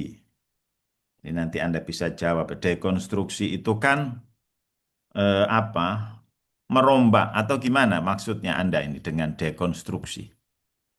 Em, Niatan saya, Prof, itu adalah dekonstruksi itu ingin membongkar pola pikir tentang victim blaming, pola pikir yang tentang kepercayaan dunia itu adil, Prof, bahwa fenomena victim blaming itu terjadi ya karena dunia itu adil, orang yang terkena terkena pelecehan itu karena memang dia pakaiannya terbuka dan itu adil. Nah, keadilan itu yang ingin ingin tidak Itu itu tuh pandangan tidak adil siapa sebetulnya. itu? Bagaimana, Prof? Itu pandangan siapa begitu seperti itu? Pandangan Melvin sebenarnya bukan pandangan. Melvin Gelder ini menjelaskan tentang fenomen tentang apa namanya kepercayaan dunia itu adil bahwa kenapa seseorang bisa menyalahkan korban yang terkena musibah karena memang ada kesalahan-kesalahan yang dilakukan oleh korban itu sendiri di dalam teori belief in a just world itu. Jadi teori itu menjelaskan fenomena victim blaming tetapi secara umum seperti itu, Prof. Oh, jadi Nah, tidak itu ada kaitannya dengan korban pemerkosaan. Enggak. tidak itu secara umum saja, Prof. Oh. Seperti Berarti itu. kalau orang Palestina sekarang menjadi korban itu adil gitu. Nah, Menurutnya ini. Enggak. Nah, itu saya tidak tahu, Prof. Tapi beliau menjelaskan eh, intinya beliau menjelaskan kenapa seseorang itu bisa menjadi korban ya karena intinya karena kesalahan dia sendiri. Pasti ada kesalahan-kesalahan yang dia lakukan sehingga menyebabkan dia mendapat musibah. Nah, itu saya ingin membongkar hal itu gitu, Prof. Maksudnya. Apa ya? Bahwa pola pikir itu tidak benar. Hmm. Makanya saya pakai dekonstruksi. Tetapi ini juga saya kayaknya agak salah, Bro. Karena dekonstruksi yang saya pakai itu dekonstruksi dalam istilah Indonesia. Yang mana kalau di KBBI itu kan adalah penataan ulang atau ya Hmm. merombak sebagaimana yang Prof. Arif Zamhari sampaikan. Iya. Tetapi ternyata setelah saya proposalnya jadi, saya Hmm. baca-baca lagi tentang dekonstruksi. Ternyata dekonstruksi itu adalah sebuah konsep atau sebuah metode yang digagas oleh filosof Jacques Derrida, di Jacques mana Derrida. Ya. nah Derrida ini menggagas dekonstruksi itu ternyata ada metodenya. Jadi dekonstruksi adalah sebuah metode yang mana ada langkah-langkahnya untuk membaca sebuah makna atau Hmm. sebuah peristiwa. Nah, itu yang Iya. saya juga baru tahu, Prof. Jadi Justru. proposal kamu ini Dika terlalu normatif ya. Jadi seolah-olah ada kasus victim blaming ya kan. Kemudian Anda menggunakan teks normatif Islam Quran An-Nisa Mm-mm. 135 ya sebagai apa? Landasan normatif untuk mendekonstruksi. Ini kan seperti apa ya? Menurut saya ya kayak khutbah Jumat lah kalau boleh saya katakan ya karena tidak berbasis pada apa kajian akademik. Jadi proposal itu kalau kenapa kok pakai tema riset ini misalkan mengambil tema victim blaming. Mungkin ada permasalahan iya banyak korban perempuan yang menjadi apa yang dipersalahkan padahal dia korban misalkan ya enggak. Nah, kemudian kamu di pendahuluan itu akan jauh lebih baik kalau kamu melihat kajian-kajian selama ini tentang victim blaming. Ini Anda harus bedakan dengan kajian terdahulu loh ya. Ini kajian secara umum, orang membahas victim blaming, ya, itu sudah sampai mana? Kalau Anda cari akar kata victim blaming and Islamic perspective atau apa, itu ketemu di apa Harzing atau di POP, itu sudah 10 tahun terakhir orang mengkaji sudah sampai mana? Hmm. Misalkan begitu. Nah, ini yang saya maksud bahwa proposal itu berangkat dari kajian akademik. Ya kan ini kan riset akademik.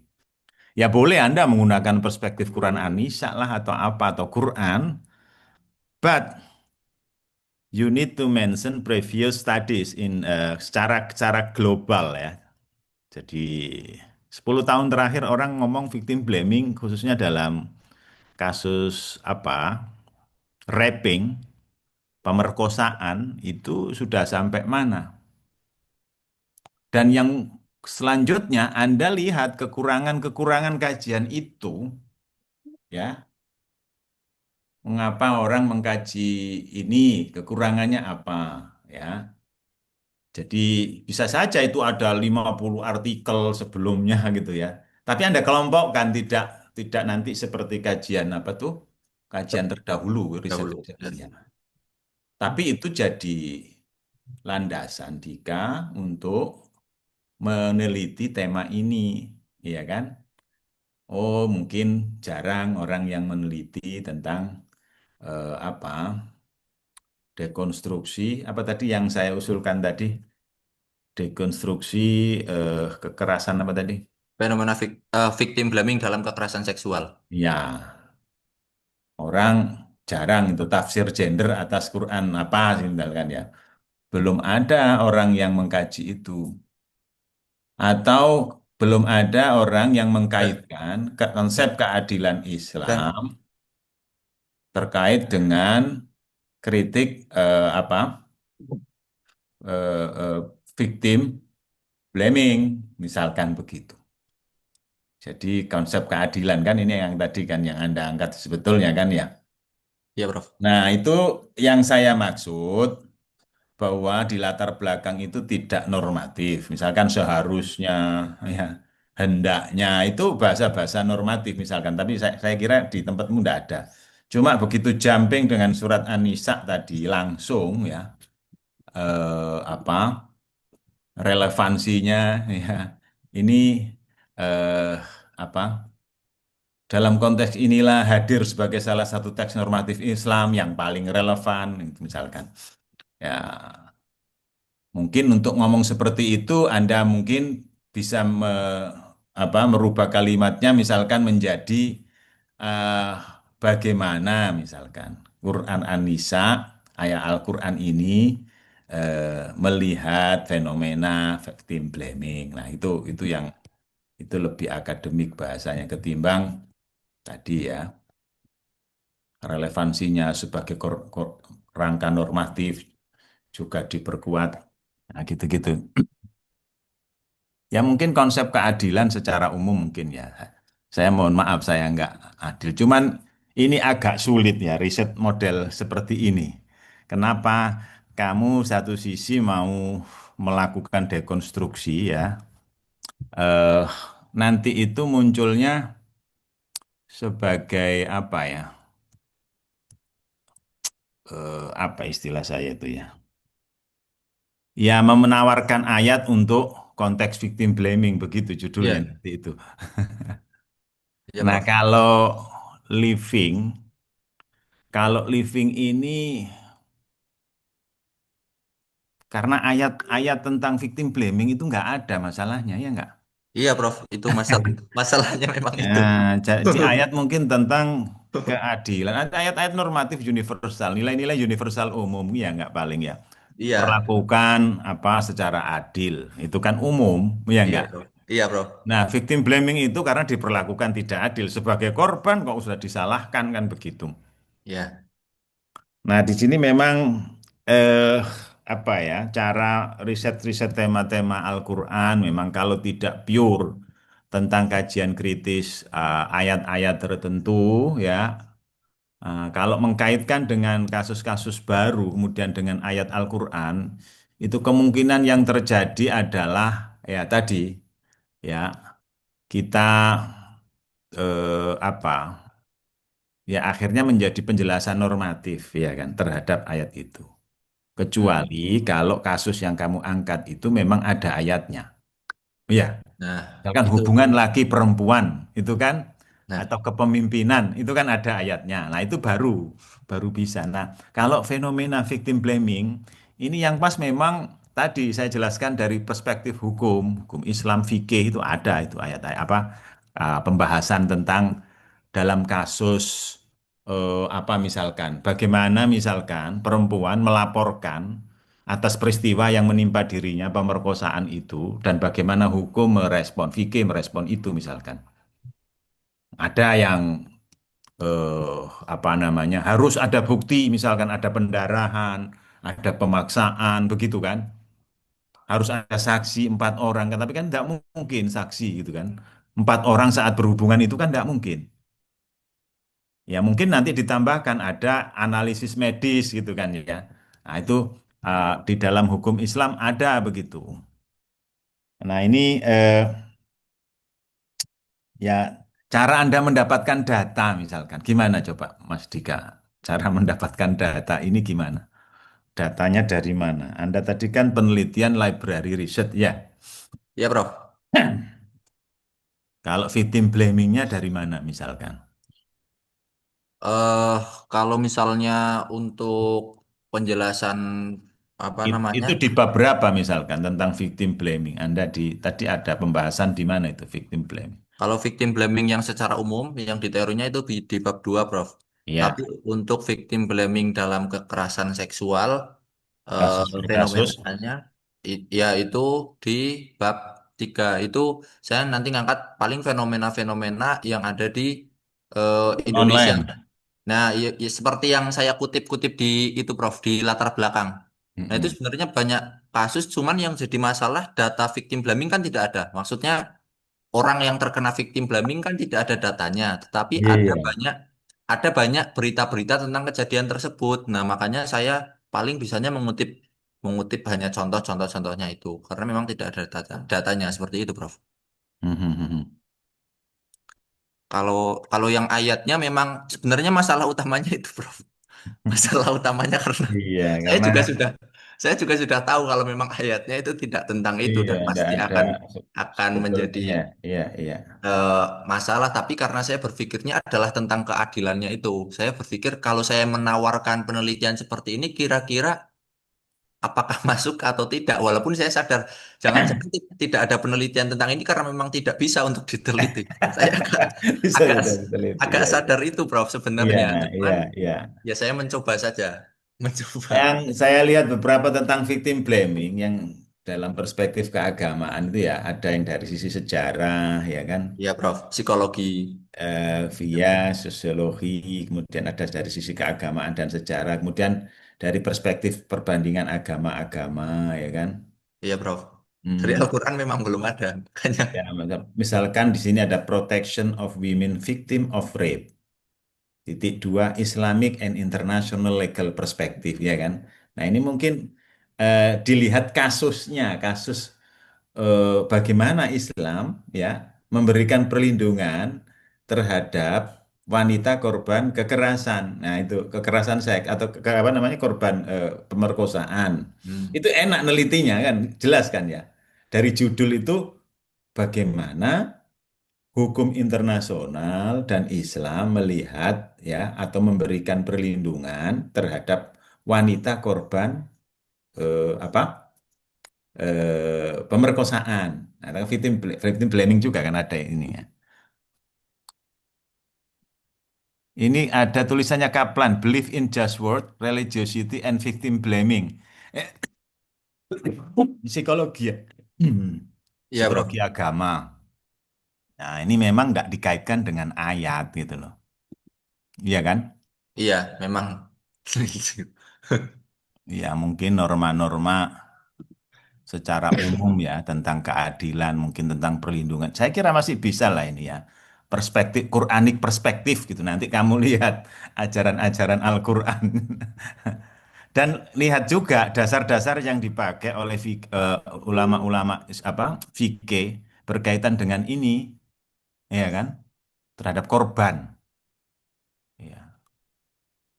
Berarti Cuma, walaupun cuma bukan victim blaming istilahnya. Ya, korban seksual apa korban apa? Korban, kekerasan iya, seksual. korban kekerasan seksual. Nanti didiskusikan lah dengan Prof. siapa yang ahli tafsir ya Pak Sopa Yusuf Rahman. Yusuf Rahman. Memang secara metodologi ini saya mungkin menanyakan ya misalkan bagaimana Anda mengkaitkan ayat misalkan dengan victim blaming. Nanti ketemunya itu di mana misalkan. Paling seruan-seruan normatif nanti itu akan hasilnya itu. Mm-mm. Iya enggak? Iya, Prof. Itu yang saya bayangkan di akhir. Apa? Oke, saya kira itu ya. Kemudian misalkan eh, mendapatkan data sudah ya. Ya, itu yang nanti saya apa yang menjadi concern saya ya dengan judul riset Anda ini ya. Oke, selanjutnya saya kira cukup review saya ya. Mungkin untuk catatan selanjutnya untuk siapa Mas Dika ya. Ini eh,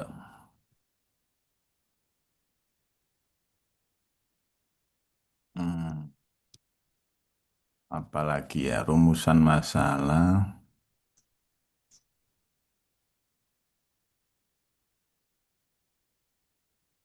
Ya, rumusan masalah tadi memang di rumusan masalah pertama saya memang agak ini ya, tiba-tiba ada BJ apa tadi?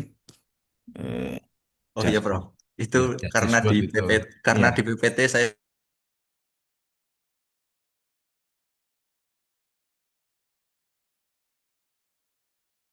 jadi nggak rumusan masalah itu harus harus harus sama dengan yang di atas nah, judul ya.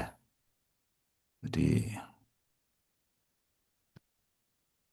saya itu membayangkan kalau ada ya misalkan kritik bagaimana Quran surat An-Nisa ini dapat menjadi kritik normatif terhadap praktek victim blaming begitu sih. Ya, maunya ya. Cuman tadi ayatnya ternyata isinya tidak berkaitan dengan apa victim blaming, tapi masalah keadilan secara umum. Ya. Kemudian dekonstruksi ya, tidak dijelaskan teorinya ya. Tadi ya, sudah ya tadi di ini. iya, Prof. Itu baru nemu. Nah, ini pakai pendekatan tafsir apa? Maudhu'i kah atau apa ya? Atau kalau maudhu'i nggak ada ya hubungannya, nggak ada. Iya, karena Nggak ada. temanya bukan di ayat Bukan itu. itu, nggak cocok. Kontekstual ada nggak tafsir kontekstual? Ada, Prof. Siapa itu? Dari Abdullah Said, Abdul Said ya, ya mungkin itu kali ya. Melbourne. Ya analisis ayatnya masih umum ya kan. Oke, ya, ya memang Islam secara umum menolak ya, menolak victim blaming ya. Tapi gimana cara menghubungkannya ini lah ya. Oke, baik. Saya kira cukup ini waktunya mungkin kita beralih ke yang kedua ya, yang proposal kedua terkait dengan apa tadi eh, proposal dari Al-Aziza gimana tentang konstruksi relasi kuasa gender patriarkal studi kasus instrumental panti asuhan An-Nur Darussalam Tangerang. Ini saya persilakan barangkali ada yang memberikan komentar terkait dengan tema ini ya.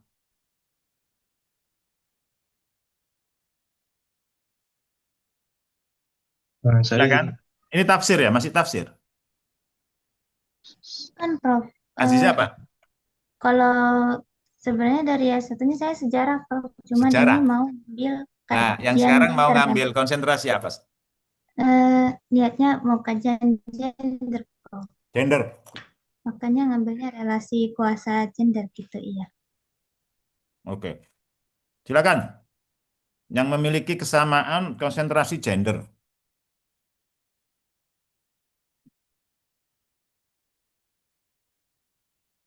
Ada? Kayaknya nggak ada, Prof. Nggak ada. Itu yang tidak gender juga nggak apa-apa. Boleh deh. Eh, Silakan. saya izin masuk ya, Ya, meskipun silakan. saya. Ya. Sebelumnya saya kalau tadi saya udah mengapresiasi Mas Dika, di sini saya perlu mengapresiasi Kak Aziza juga karena ada satu hal yang menurut saya bagusnya luar biasa, yaitu ketika Kak Aziza ini kan tiga apa merumuskan tiga rumusan masalah ya. Dan saya begitu terharu karena ketiga rumusan masalah ini didedah dengan tiga analisis yang berbeda. Ada dari Michel Foucault, terus kedua saya siapa sih namanya? susah lah namanya. Dan terakhir pakai makosid syariahnya Yasir Auda. Ini jujur saya kaget banget karena saya ingat Kak Aziza ini baru tahu makosid di orientasi dahulu, tapi sekarang udah tahu Yasir Auda. Cepet banget sih menurut saya. Nah, itu dulu ya. Yang kedua, saya mencoba menghadirkan dua pertanyaan di sini. Pertama,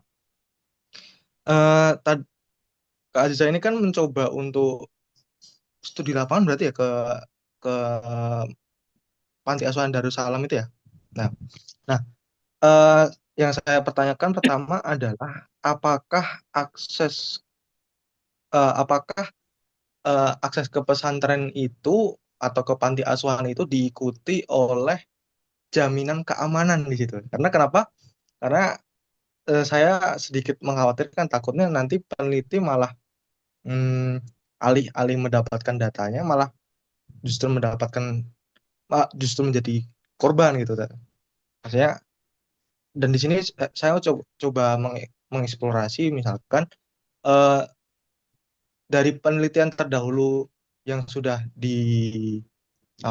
yang sudah dieksplorasi oleh Kak Azizah tadi, di mana Kak Azizah sendiri juga sudah mengakui keterbatasan bahwa eh, penelitian terdahulunya kan memang sedikit yang ini ya, yang langsung menjurus ke pesantren begitu ya.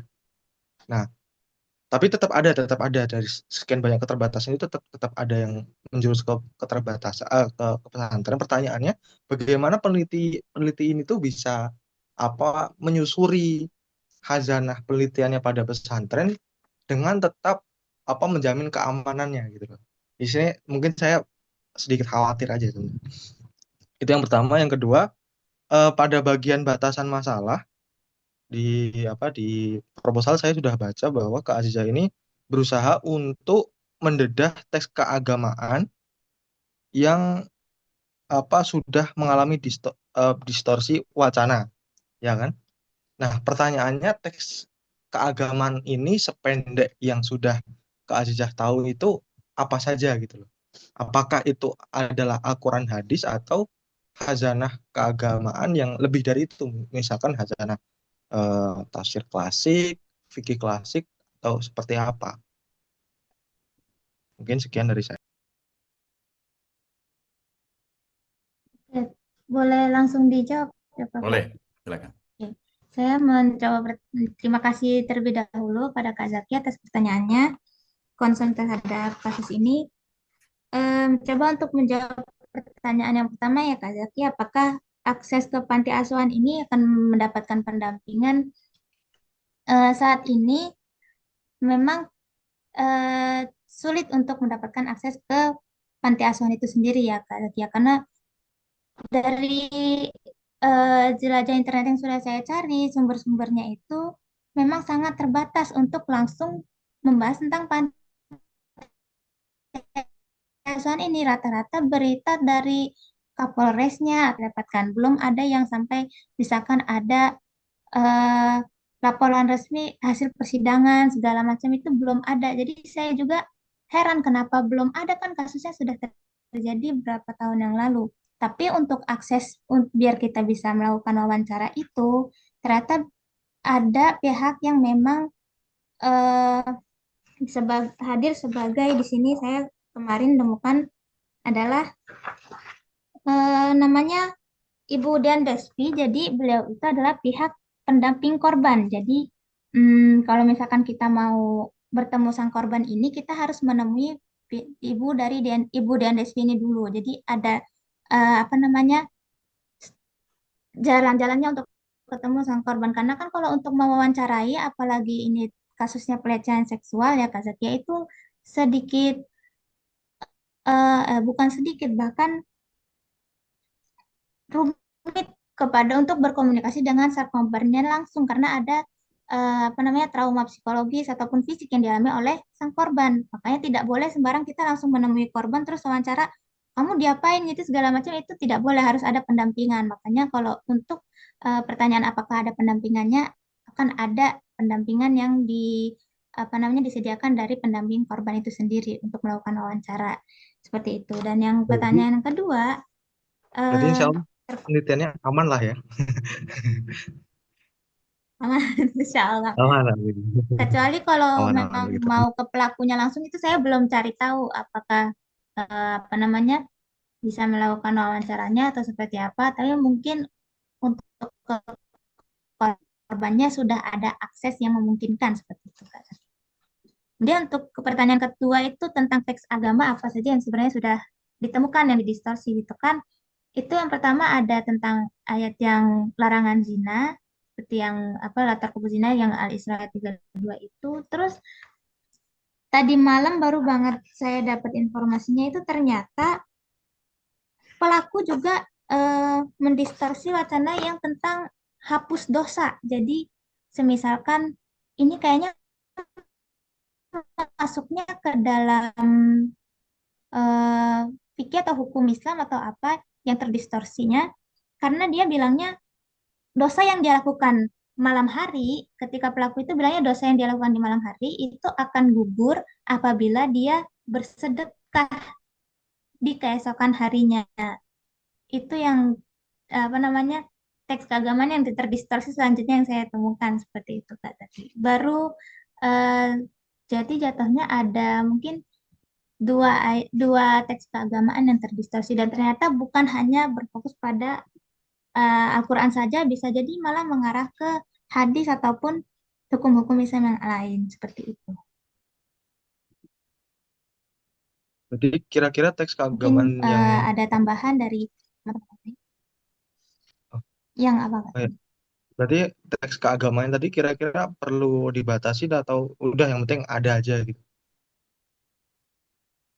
Kalau di Karena sini kan sebenarnya kan karena fokusnya tuh mau melihat teks mana aja, wacana mana aja yang udah terdistorsi dan kita juga bukan yang mau membahas ayat tersebut secara tafsir, mungkin kita mengumpulkan bukan gitu kan lagi. Biar menguatkan kalau ternyata memang si pelaku ini menggunakan justifikasi agama itu selalu diulang polanya setiap dia melakukan untuk apa namanya membenarkan perilaku yang dia lakukan seperti itu. Misalkan kenapa kamu ngelakuin ini? Dia udah pakai wacana yang bilang kalau zina kan apa namanya yang haram dengan perempuan. Nanti dia pakai lagi kalau misalkan nanti dosanya gugur kalau misalkan kita sedekah besoknya itu kan ada pergeseran lagi polanya tapi tetap sama untuk membenarkan perilaku yang dilakukan tersebut seperti itu Pak Zaki. Oke, yang lain. Halo, silakan yang lain. Nggak ada kayaknya. Saya Prof. Ya, silakan. Baik, izin sebelumnya di sini Kau turun karena nada, saya, silakan. apakah suara saya terdengar? Sudah terdengar. Dengar Kak Nada. Sebelumnya mungkin ini karena latar belakang saya bukan dari gender ya, namun di sini saya tertarik karena di situ ada membahas terkait maqasid syariah. Nah, di sini saya itu agak ada kebingungan ya.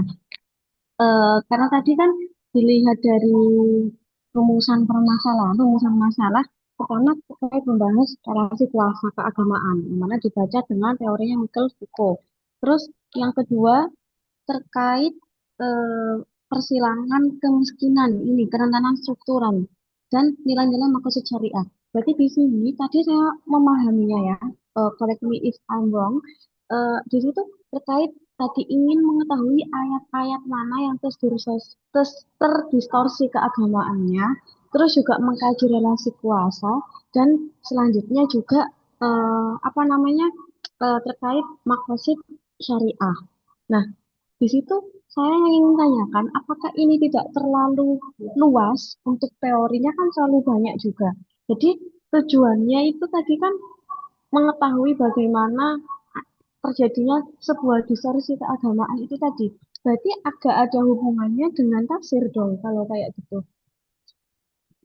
Nah, lalu di situ makosidnya itu kan untuk mencari kemaslahatan ya kalau ini. Apa yang dicari kan nggak ada kemaslahatan juga di sana. Mungkin ini saya agak mendapati kebingungan di sini ya. Itu dan mungkin kalau misalkan eh ya sependek pengetahuan saya, andaikan terlalu luas kan nanti akhirnya membingungkan dan menyulitkan Mbak Aziza sendiri ketika sudah masuk ke penelitian seperti itu. Mungkin ini bisa dijadikan di break menjadi beberapa paper padahal aslinya. Kayak gitu, terima kasih. Oke, saya coba menjawab ya, Kak Nada. Terima kasih atas masukannya. Itu sebenarnya adalah pertanyaan Kak Nada itu sebenarnya kekhawatiran saya paling besar dalam menulis proposal ini, Kak Nada. Karena saya juga merasa, ya langkah banyak yang mau dibahas, tapi itu tadi, kok kayaknya kalau cuman eh, apa namanya ngebahas tentang relasinya, ini kita ngelihat apa namanya ketimpangan-ketimpangan yang dialami korbannya itu dari mananya, karena fokus objek kita juga ada di korban anak laki-laki ini gitu. Nah, yang sebenarnya mendapat pertimbangan paling besar saya itu adalah menambahkan makosid syariahnya gitu kan. Karena eh, benar kata Kak Nada, sebenarnya lah masalahnya di mana gitu yang mau dicari dari ini. Bahkan saya mengatakan di situ ada framework perlindungan. Itu bahkan sampai saat proposalnya dibuat, saya masih belum bisa memberikan gambaran pasti bagaimana framework itu akan dibentuk. Bahkan saya menemukan satu penelitian, apa namanya, penelitian terdahulu yang emang sudah memasukkan makosid syariah itu sendiri gitu. Dan di sini saya sangat awam atas makosid syariah itu sendiri. Benar-benar menjadi pertimbangan yang membuat saya pusing sendiri saat menuliskan makosid syariah ini.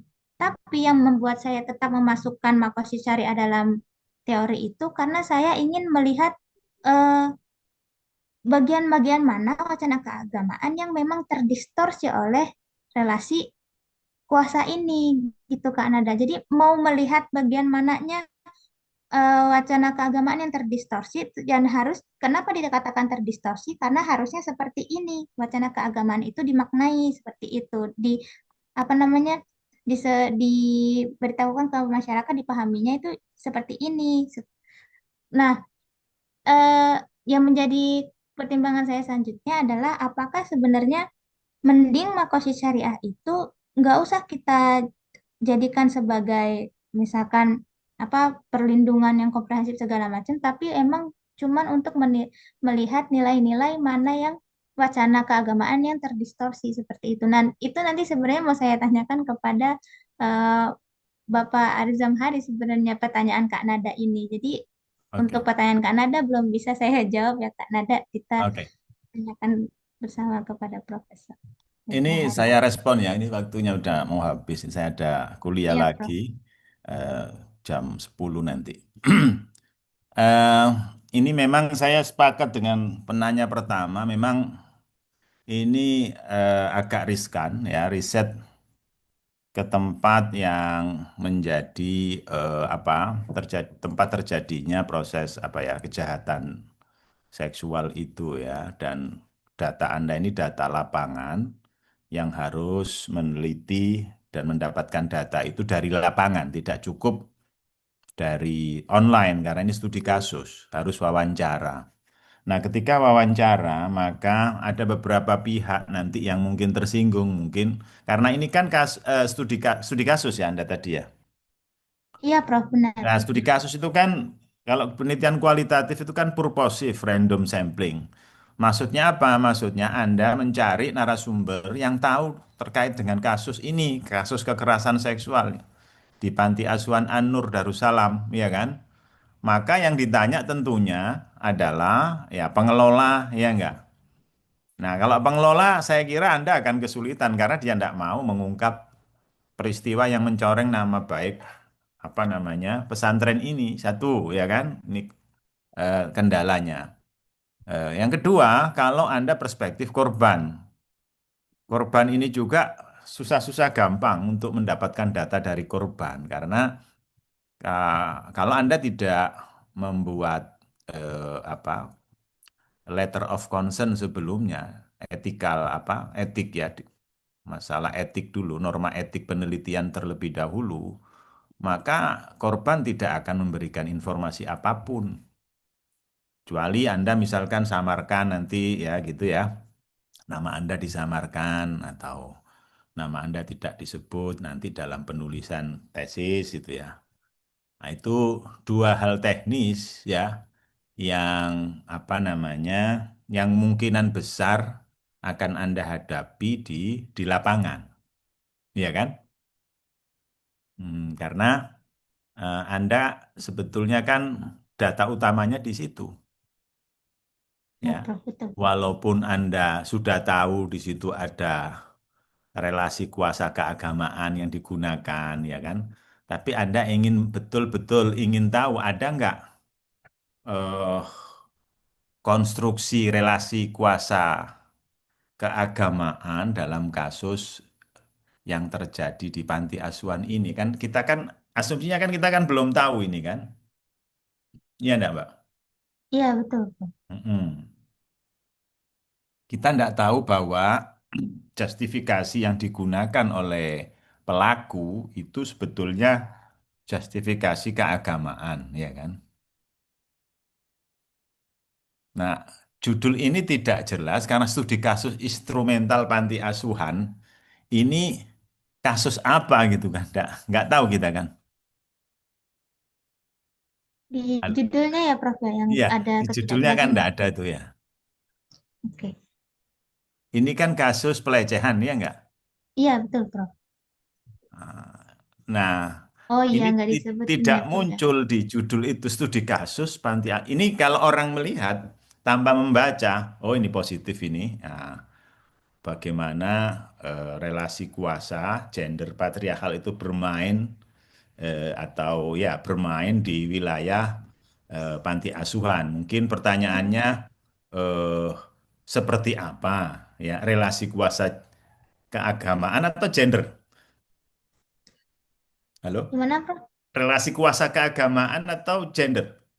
Relasi kuasa gender, Prof. Gender, Emang ya. gender, iya. Bagaimana relasi kuasa gender ini beroperasi misalkan, ya kan? Di situ. Heeh. Nggak ada kaitannya dengan kekerasan atau pelecehan Pelecehan seksual, ya. seksual, iya. Mm-mm. Padahal Betul. isinya kan itu sebetulnya, kalau dari latar belakang, ya enggak? Iya, iya, Prof. Mm-mm. Semuanya ngebahas tentang itu langsung Mm-mm. captionnya.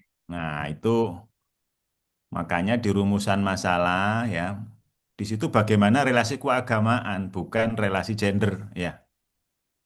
Nggak ada gendernya.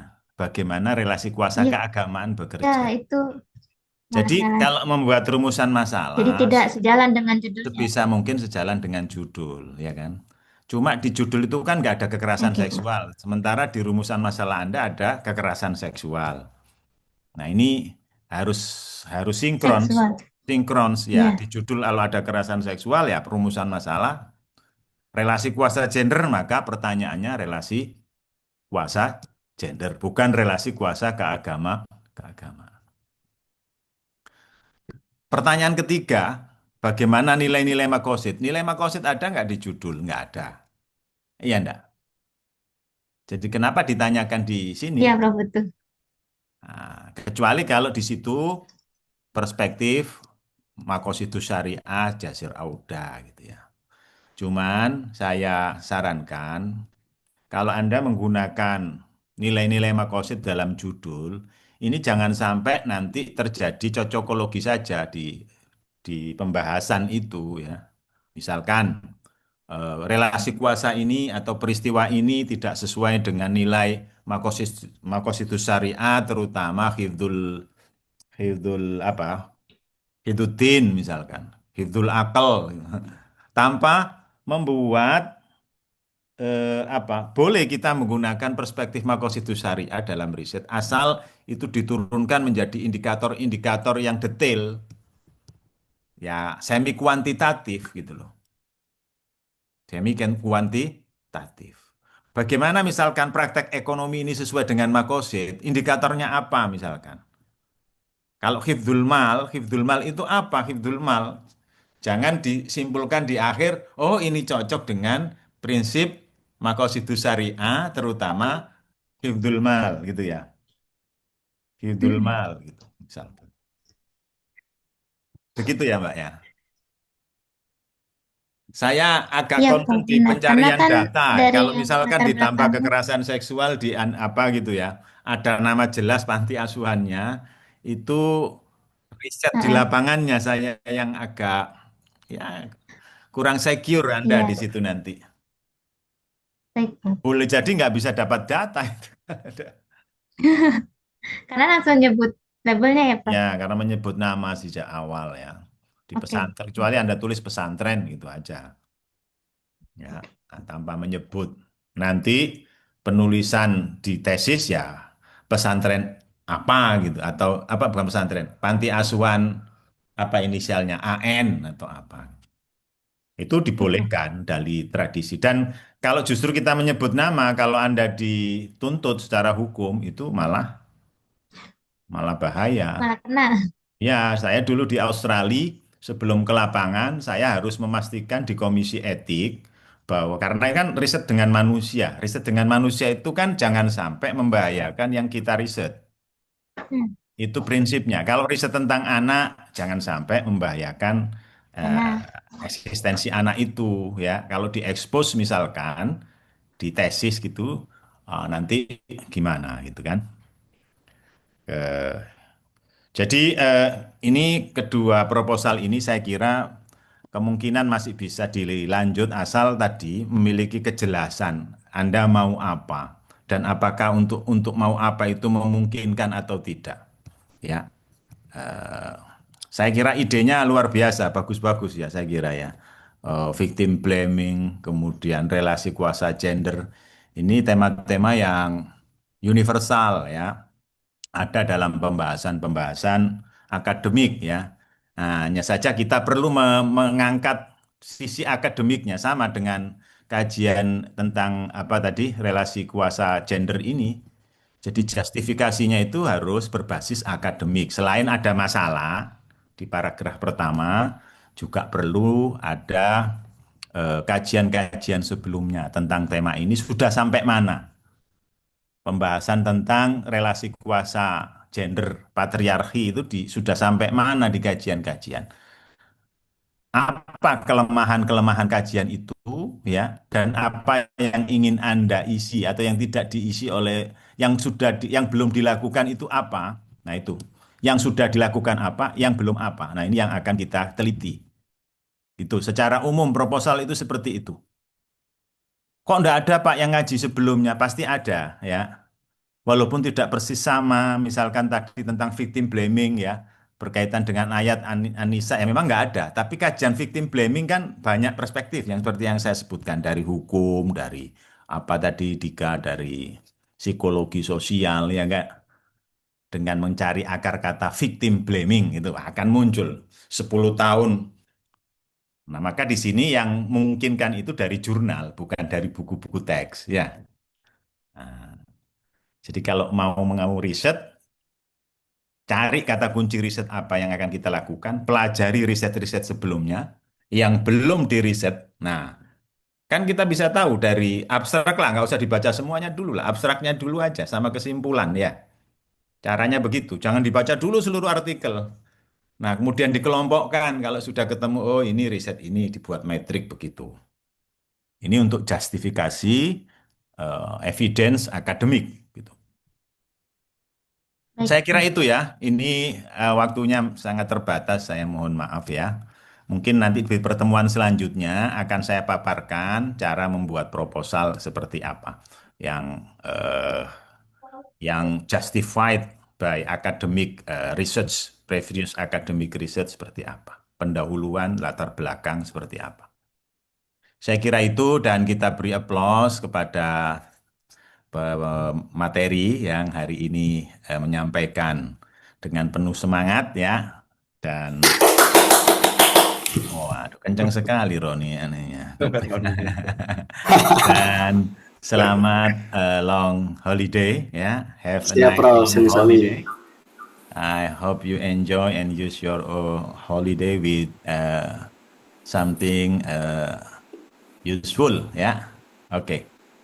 Thank you so much. Ya, mari kita Sami, tutup Prof. dengan baca lafaz hamdalah. Alhamdulillah. Alhamdulillah, Rabbil Alamin. Alhamdulillah. Assalamualaikum Masih banyak, warahmatullahi Prof. Kencang, Dika. wabarakatuh. Sama, terima kasih.